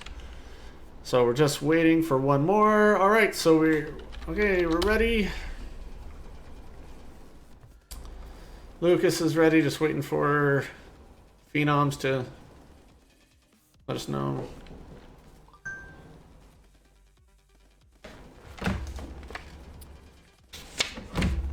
All right, they're ready. Let's go. Once again, we're seeing some interesting pilot selection here for some of these teams. 2, 1, fight. And here we go. It is the finals, Annas and Krugers. It is Hammers Esports versus Sweaty Synergy Phenoms. And Elsif from Hammers with the first touch on the ball. Dracosan actually throws it away, but yeah, he's looking to burn out the timer here. Grabs himself some shielding, and he's got that Jackal selection as well. So we've got a Jackal on each side, one for Resin and one for Dracosan. Be interesting. So most people will want to pay attention to the pilots that are being used right now, because you're almost going to see that this is the meta that you're going to want to go with, and it's, you know, keep an eye on who's playing what, where, why. Oh, Faye with a toss just underneath that goal. Could have had an early lead. And Andy with a throw, but Resin stopped it just in time. Oh, great pass by Resin to Lucas. Oh. By the way, our bans are Typhoon, Black Tusk, EMP, Frag, Super Shield, and Super Speed. You know what? I haven't updated those, so give me a sec. Oh, you haven't updated them? That is not true. Okay. That is not true. Okay. Sorry, my apologies. So busy and I trying to just get read everything. it without thinking. Shame on me. Well, that's everyone else reading it too. Ooh, I like this. Like playing with or viewing the game without the music on. I can actually hear the ball bouncing around. I think I hear like a thunk thunk thunk. Yeah, yeah, not playing with the music on is you get to hear interesting things that come out of the map. Faye. Oh. Has ball control. Hasko's drone was able to just take them out so easily right there. And we're in an a complete game of attrition here. Elsif is looking for an angle. Lucas not able to do it. He could have just dunked it in there, but he got annihilated too quickly. Yeah. Hasko on a killing spree just got ended. This amazing heads-up play that you're seeing here defensively by Phenoms. even just trying to like get the ball out of their zone and what they're doing to try to do that, whether it's dumping it down low, you know, block. Oh, Elsa with almost a shot there, or just, you know, getting bodies in front of the ball carrier to just to try to keep them alive just long enough. Oh, just over Andy's head. And Haskell gets the first goal for Hammers. Haskell from Hammers. Well done to you, good sir.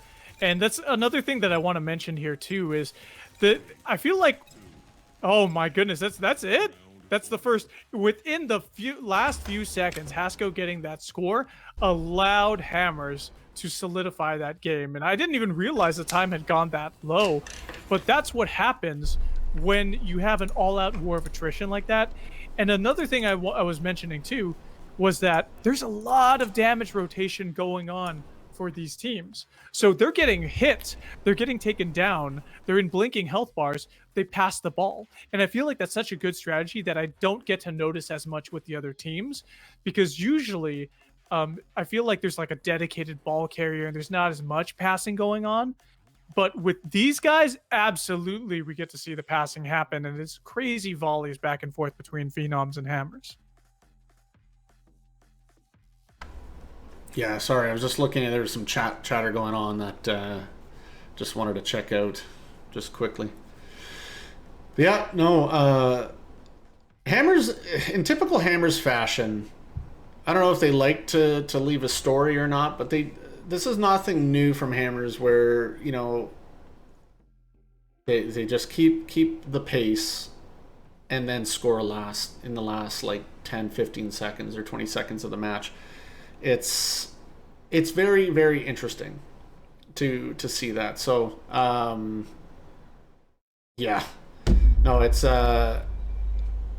we'll see what Hammers has to do with Snowbase. Snowbase, I think, is a Phenoms map. They like this map. They're fast on this map. Super speed is available, and you know how Faye is with super speed, and Pilot's probably running super speed, I imagine, too. It's going to be interesting to see. This map, this game can be done in 45 seconds in the right mood. Okay, looks like they're ready. Let's switch it.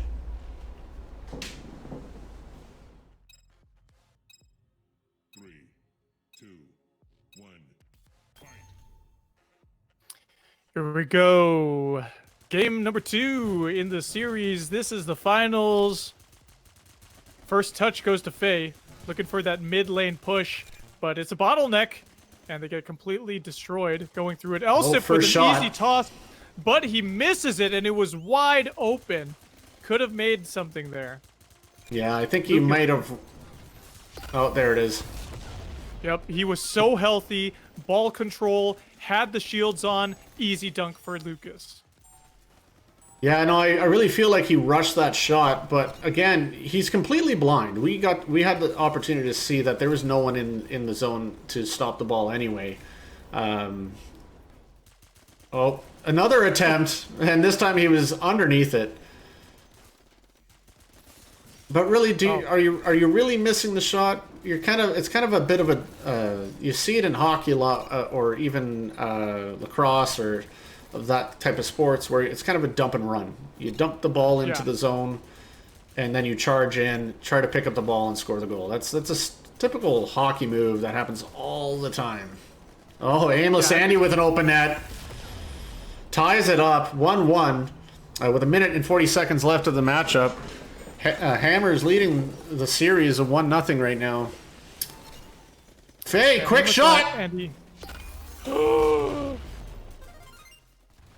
Wow. Blammo. Faye with a very, very fast goal. You can't sleep on Faye here. Hammers, you've got to be able to do something to contest this.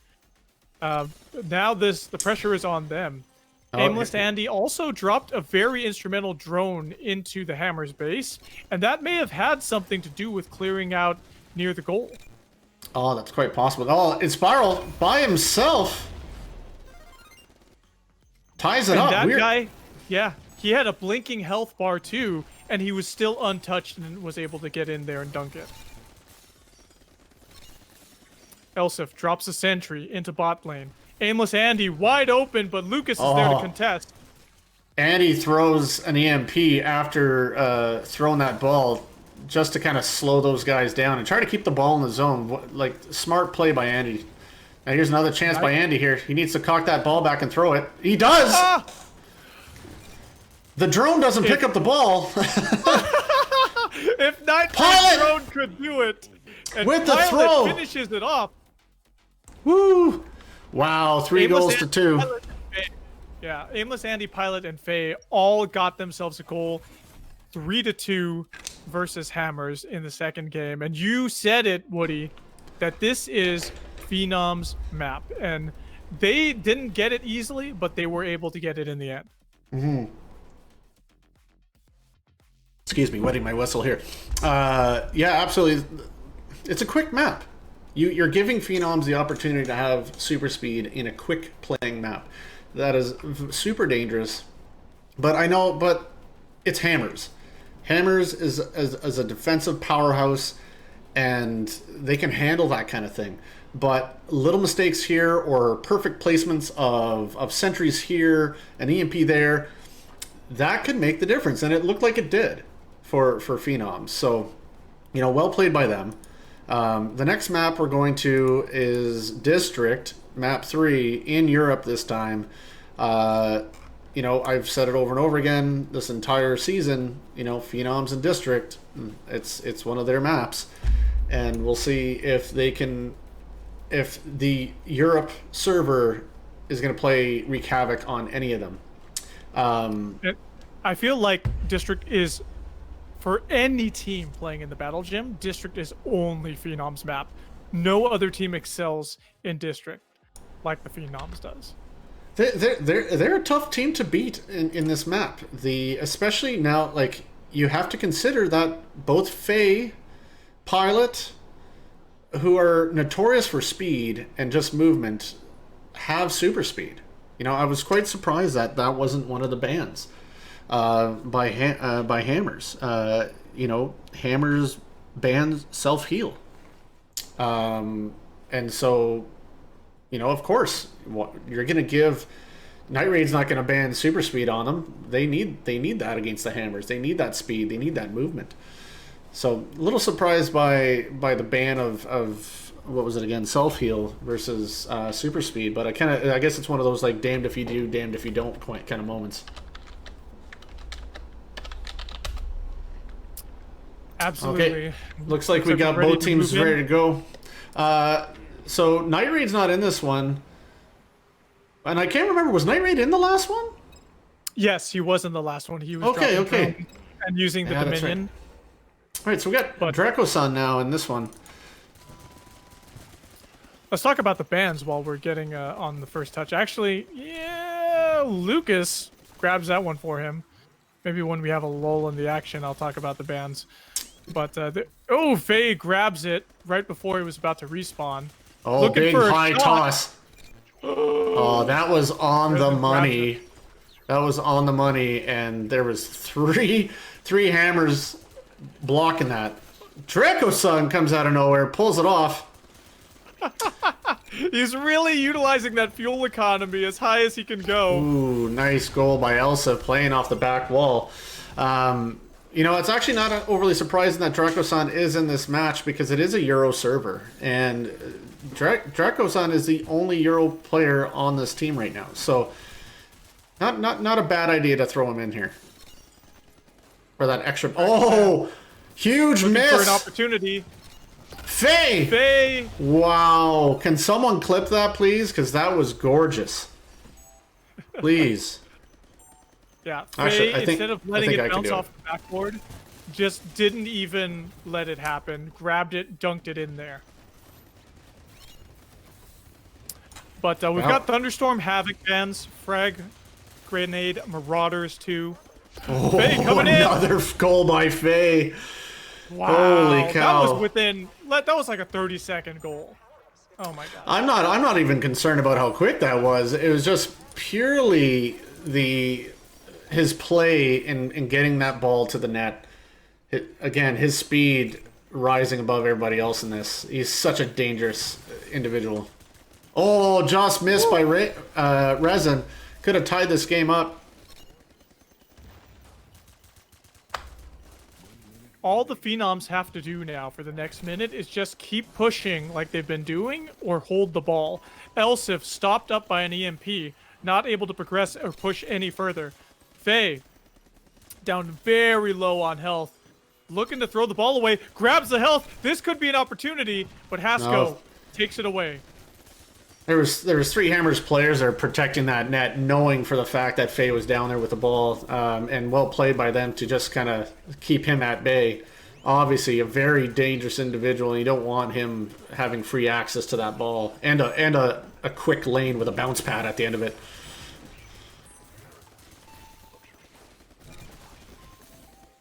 Lucas now, Lucas picking up the ball.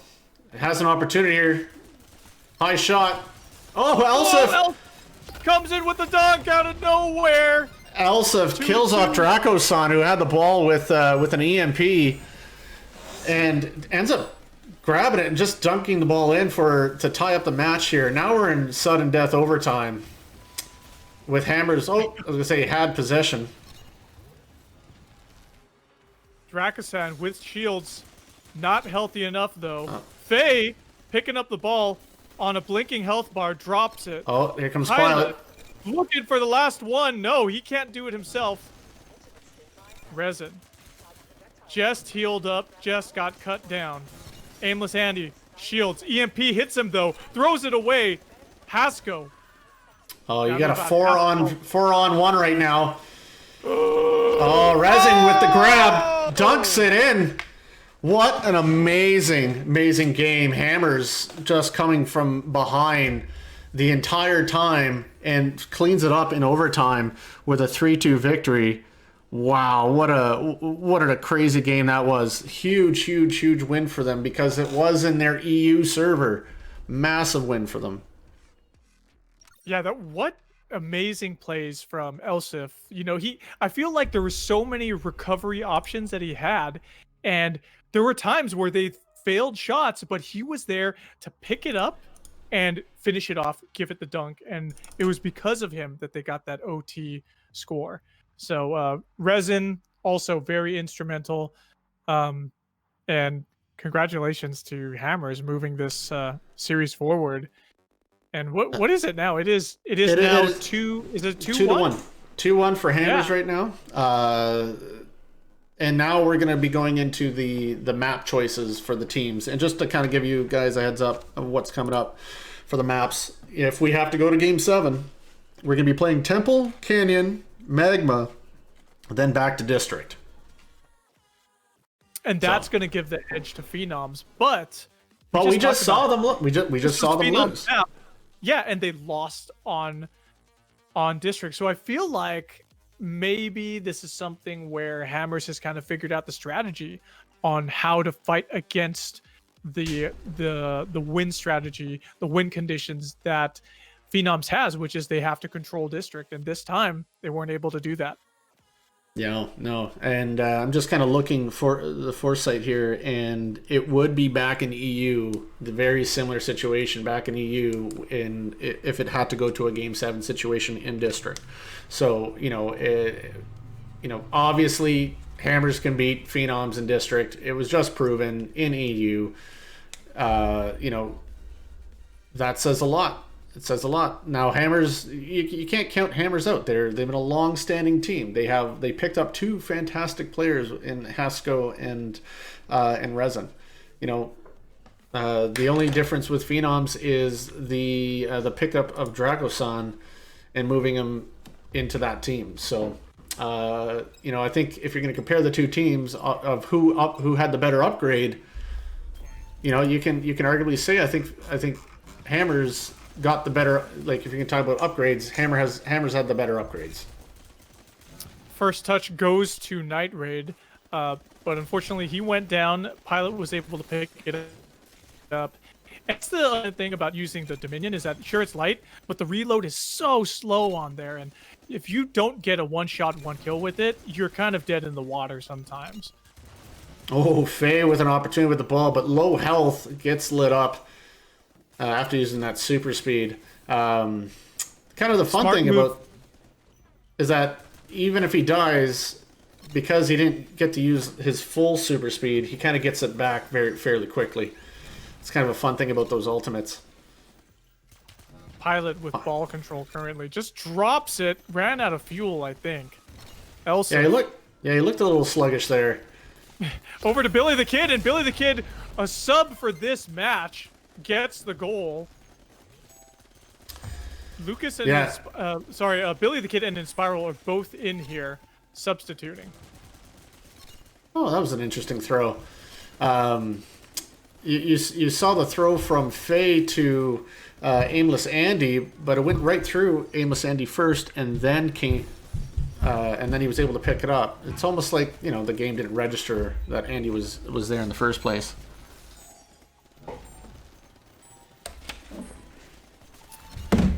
Well, Night Raid now trying to. Oh, here comes Lucas. he went for control, Oh, shit. wasn't able to do it.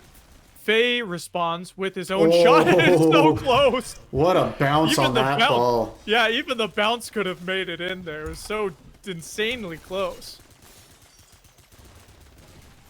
Faye with the Typhoon, looking for a fast shot. Lucas now, I think he has an open net here. Oh, it just missed the net. This is giving Phenoms the opportunity with 50 seconds left to try to tie this up and possibly try to win it here. Oh, Faye coming underneath. Great job by Faye. Great movement. And I feel like he had that's got to be the super speed activated too. That's exactly why you can't let Faye have the super speed. Oh, Faye again with another shot, but just missed it underneath. Well, we just had Pilot left the game. Very unfortunate turn of events here. Whoa. Back in. No way. Oh, Puts that's not good. them down to 3-4, and we're past the 15-second mark. Yeah, we can't do anything about this. Yeah, Like, but we're in OT. We're in OT territory here if no one can score. It would almost be like, yeah, Night Raid's doing the right thing right now and just trying to keep the ball alive and well, and trying to eat those seconds up. The best possible outcome for Phenoms right now is to just try to keep them away from keep Elsif and company away from that net and throw the ball in that zone. Oh, does he have an opportunity to win here? Yeah, push it to draw. No, Billy the Kid's gonna take it all the way in. Oh! GG. Yeah, absolutely. And great game by very Hammers. Unfortunate turn of events. Yeah, great game by Hammers, but a very unfortunate turn of events for the Phenoms because they lost one of their instrumental support players right at the end, and right when it was going into OT. Man, that's really unfortunate. I'm wondering what happened with Pilot, if he's going to be playing coming into the next game in this series, because it's getting late. For some people, he may have been called away to dinner or bedtime. Who knows? Bedtime. I have no idea what the situation is. No, he's a North American player. Like, he's not going to bedtime. I think he's in his 20s too, or so. I can't quite say. So we're the next map actually is heading off to Canyon. We're heading into the EU server. Canyon, because it's such a lopsided map, just a reminder, folks, that Phenoms is going to start on the left side, Alpha side, and Hammers on the Bravo side. So it should be very interesting how this the next turn of events comes out. I know that Pilot had internet connection issues 2 weeks ago. I don't know this is a reoccurrence of those internet connection issues that he had in the past. That could be huge against Phenoms, but they do have Draco-san who subbed in for Night Raid, so they can easily just replace them quick and easy. So should be interesting to see who comes in. I see Draco-san. I see Pilot. Pilot's back in here. And Aimless Andy, so it looks like Pilot should be good to go.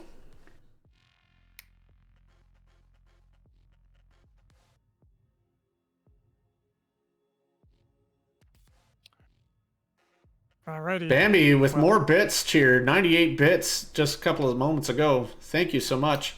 And we got a new follow, The Real Intel. And now we're now over 200 followers to our channel. And thank you so much, every single one of you. Yeehaw. That's how we do it here on the Battle Gym. All right, Pilot is back. Thank goodness for that.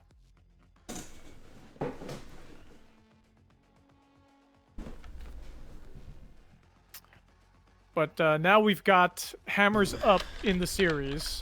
I believe this is 3-1 for them. So all they have to do is win this match, and they get themselves the championship crown this weekend.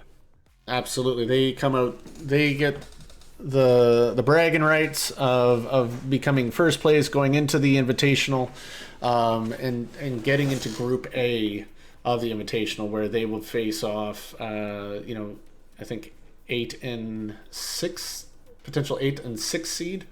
So 8, 6, and I think 4.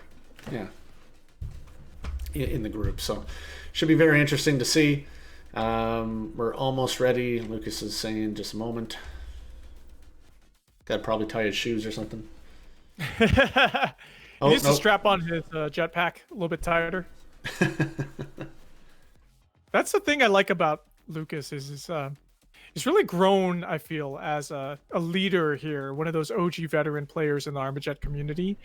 Guy's got a lot of passion. He has a lot of charisma, and just the way hearing him talk now in the captain's chat, I really feel like he's grown as a person now. Because if you guys don't know, he's a very young guy. He's a very young, smart guy who lives in South America. Very cool. I think he's 17 years old. I think if I'm not mistaken. He is like a super brilliant guy, and I was able to hang out with him and meet him over at TwitchCon 2019. He's the only player that, actually him and Elsif are both using Umiko right now. And the advantage of using Umiko is that you have a little bit better base HP, and Umiko is fast too. She's got that 7.5 speed. All right, so here we go. We are now game 5 of this best of 7 matchup. Hammers has a 3-1 lead in the series. Let's see, and sitting on Bravo side of Canyon, so my favorite side personally. But let's see if they can close this off on Phenoms. Shoot to kill is back in the... I'll let Seeker deal with it.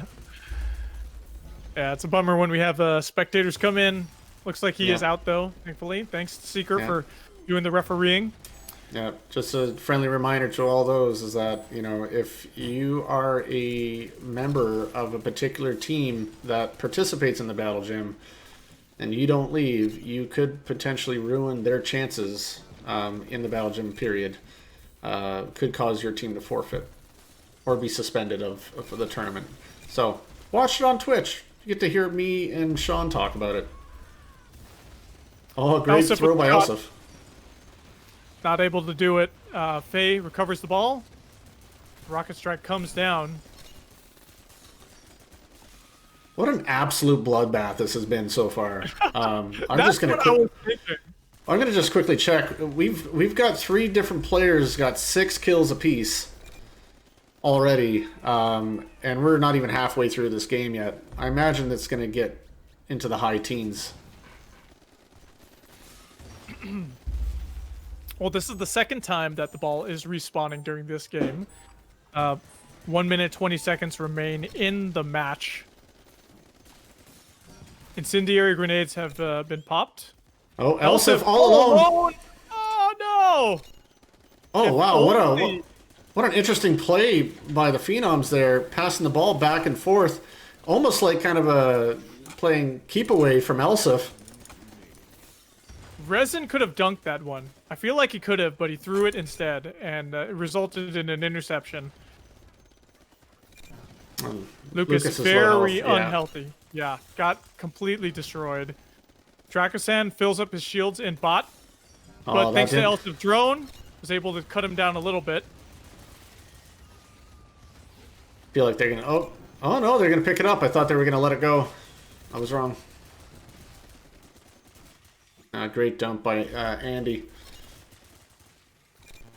And it's a scoreless game with 20 seconds remaining so far in the match. And Oh, Faye throws the ball. Aimless Andy wasn't able to push it any more forward. oh. And this is the third respawn of the ball we've had this game.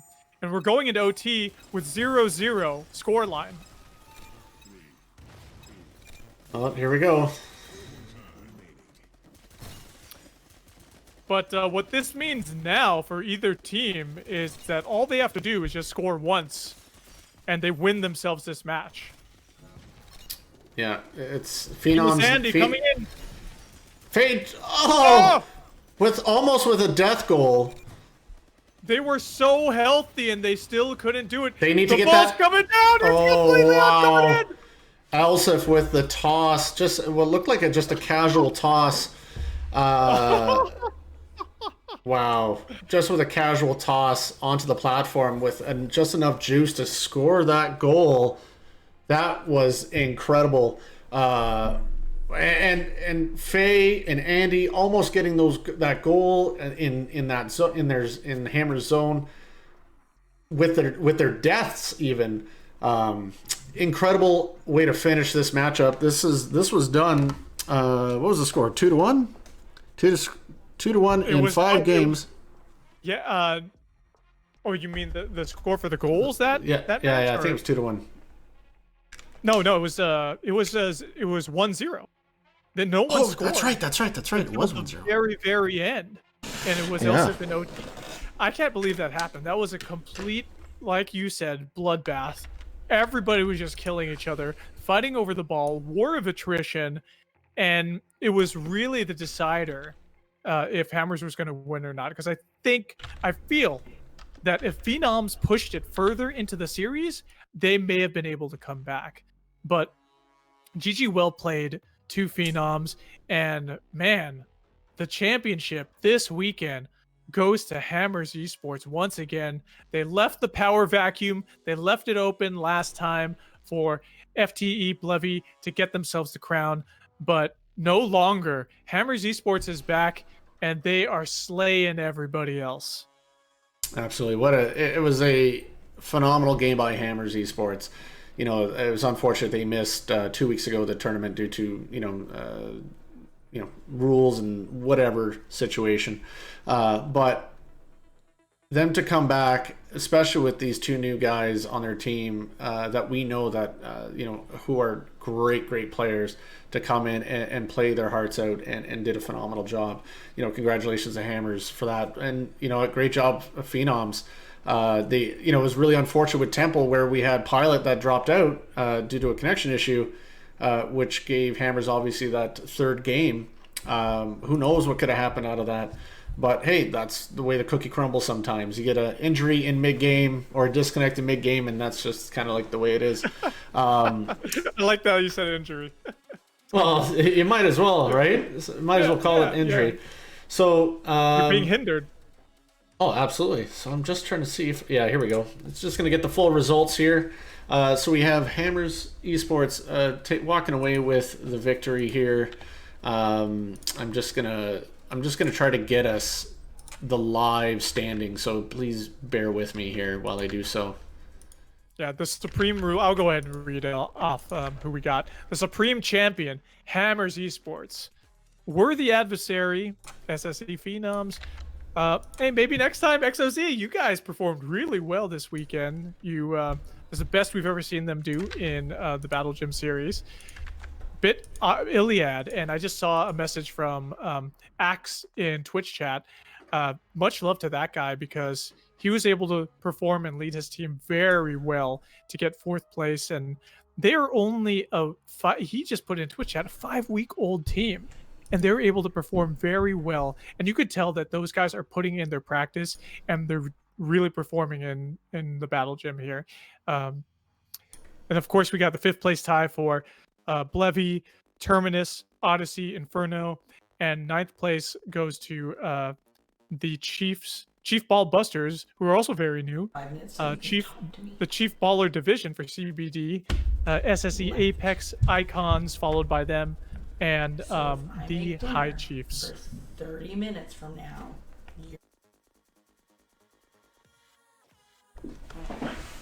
Sorry about that. Good stuff here. Yeah, what's your dinner gonna be, dude? Yeah, it has 30 I'm minutes. curious now. I don't I'm know hungry. what it is. It is. So, yeah, so here we go. I do have the... did it not go properly? Give me a sec, guys. I think I got to close out of the spreadsheet and reopen it, so give me a sec. Sometimes Google Sheets can be temperamental sometimes. So I just want to give everyone what the final standings are. Nope, that's player standings. We don't have those yet. Those will be later. While you're still finishing that up, I wanted to say thanks to everybody in the Armajet community for checking out the Armajet Esports. The only place that you can find Armajet Esports is here on the Battle Gym. Thanks to Sweaty Synergy Esports, and thanks to Epic Esports Live, our sponsor, for giving us the support to maintain and continue putting on this production here. Absolutely. So I do have it here. I'm gonna see what I can do about changing the screen here to show you guys, since I've done some adjustments. Browser.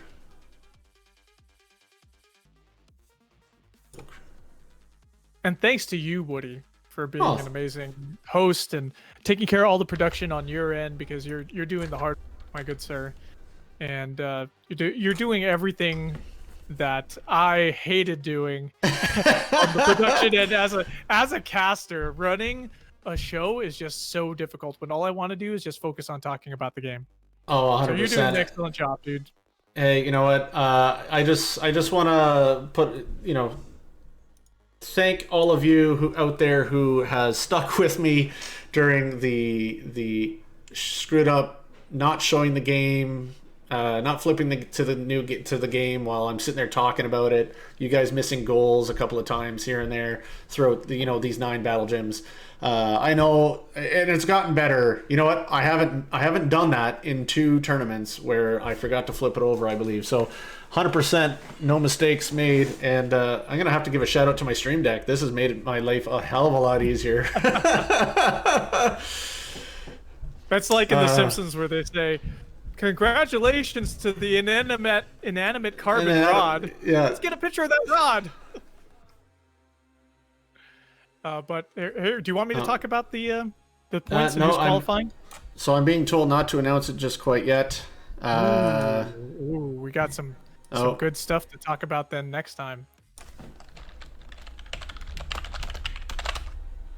Yeah, so apparently he wants to wait to show it. Sorry, guys. But it looks like it's going to be very cool, very interesting. Yeah. Well, I right. I wanted to close it out. You can close it out, but I wanted to say for me on my end, I'm Sean Ostino, so you guys can find me in Armajet. Sean Ostino, SeanAustino, all one word, all lowercase. Find me on Twitter, Instagram. Those are the best places to hit me up. And I have a Twitch channel too, but I'm not really active on there.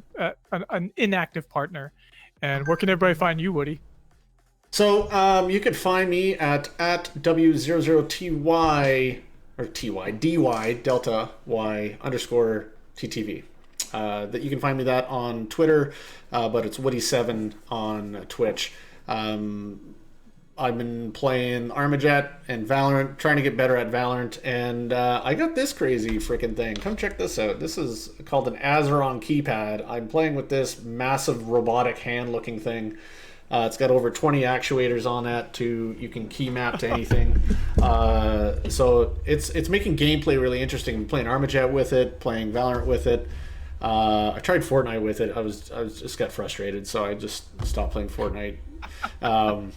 But hey, come check me out. Sorry, It's go like on. Freddy Krueger hand. Yeah, right? It is creepy, but it is so cool, and I like it much better keyboard. You're not having, especially in a game that requires multi keys to make things happen. Armajet's pretty easy. You got a few keys you got to slap. It's all good. But games where you have different maneuvers like Fortnite, I've seen people like build 90s super crazy on these things. So anyway, that's it for me, guys. That's it from all of us here at Swinish City Esports. Thank you so much for hanging out with us for the last 9 tournaments, including the sauna. Just remember, in 2 weeks' time, we're going to be doing the Invitational. All different rules. Things are going to get crazy in here. It's going to get wild. I can't wait. I know you and I are going to be rocking it for 2 days, Saturday, Sunday. And we're also going to have an all-star game too, which is going to be crazy too. So that should be really interesting to see how that pans out. But hey, listen, if it wasn't for all of you, we hit some major milestones today. We crest over $1,300 for donations for the Invitational that's happening in 2 weeks. We've also crested 200. We're at 201 followers today. Not just today, but we crested 200 today, and thank you so much. And Bambi is the player, the viewer of the game, VOG, for all those bits. I don't even know how much he's contributed in bits, but thank you so much. And then to all of those who donated today as well. You guys are players of the game in my heart. So to wrap this all up in a nice bow, have a great one, guys. Have a great weekend. Stay safe out there, and we'll see you next week at the sauna, and in 2 weeks, the Invitational. Take her easy.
good.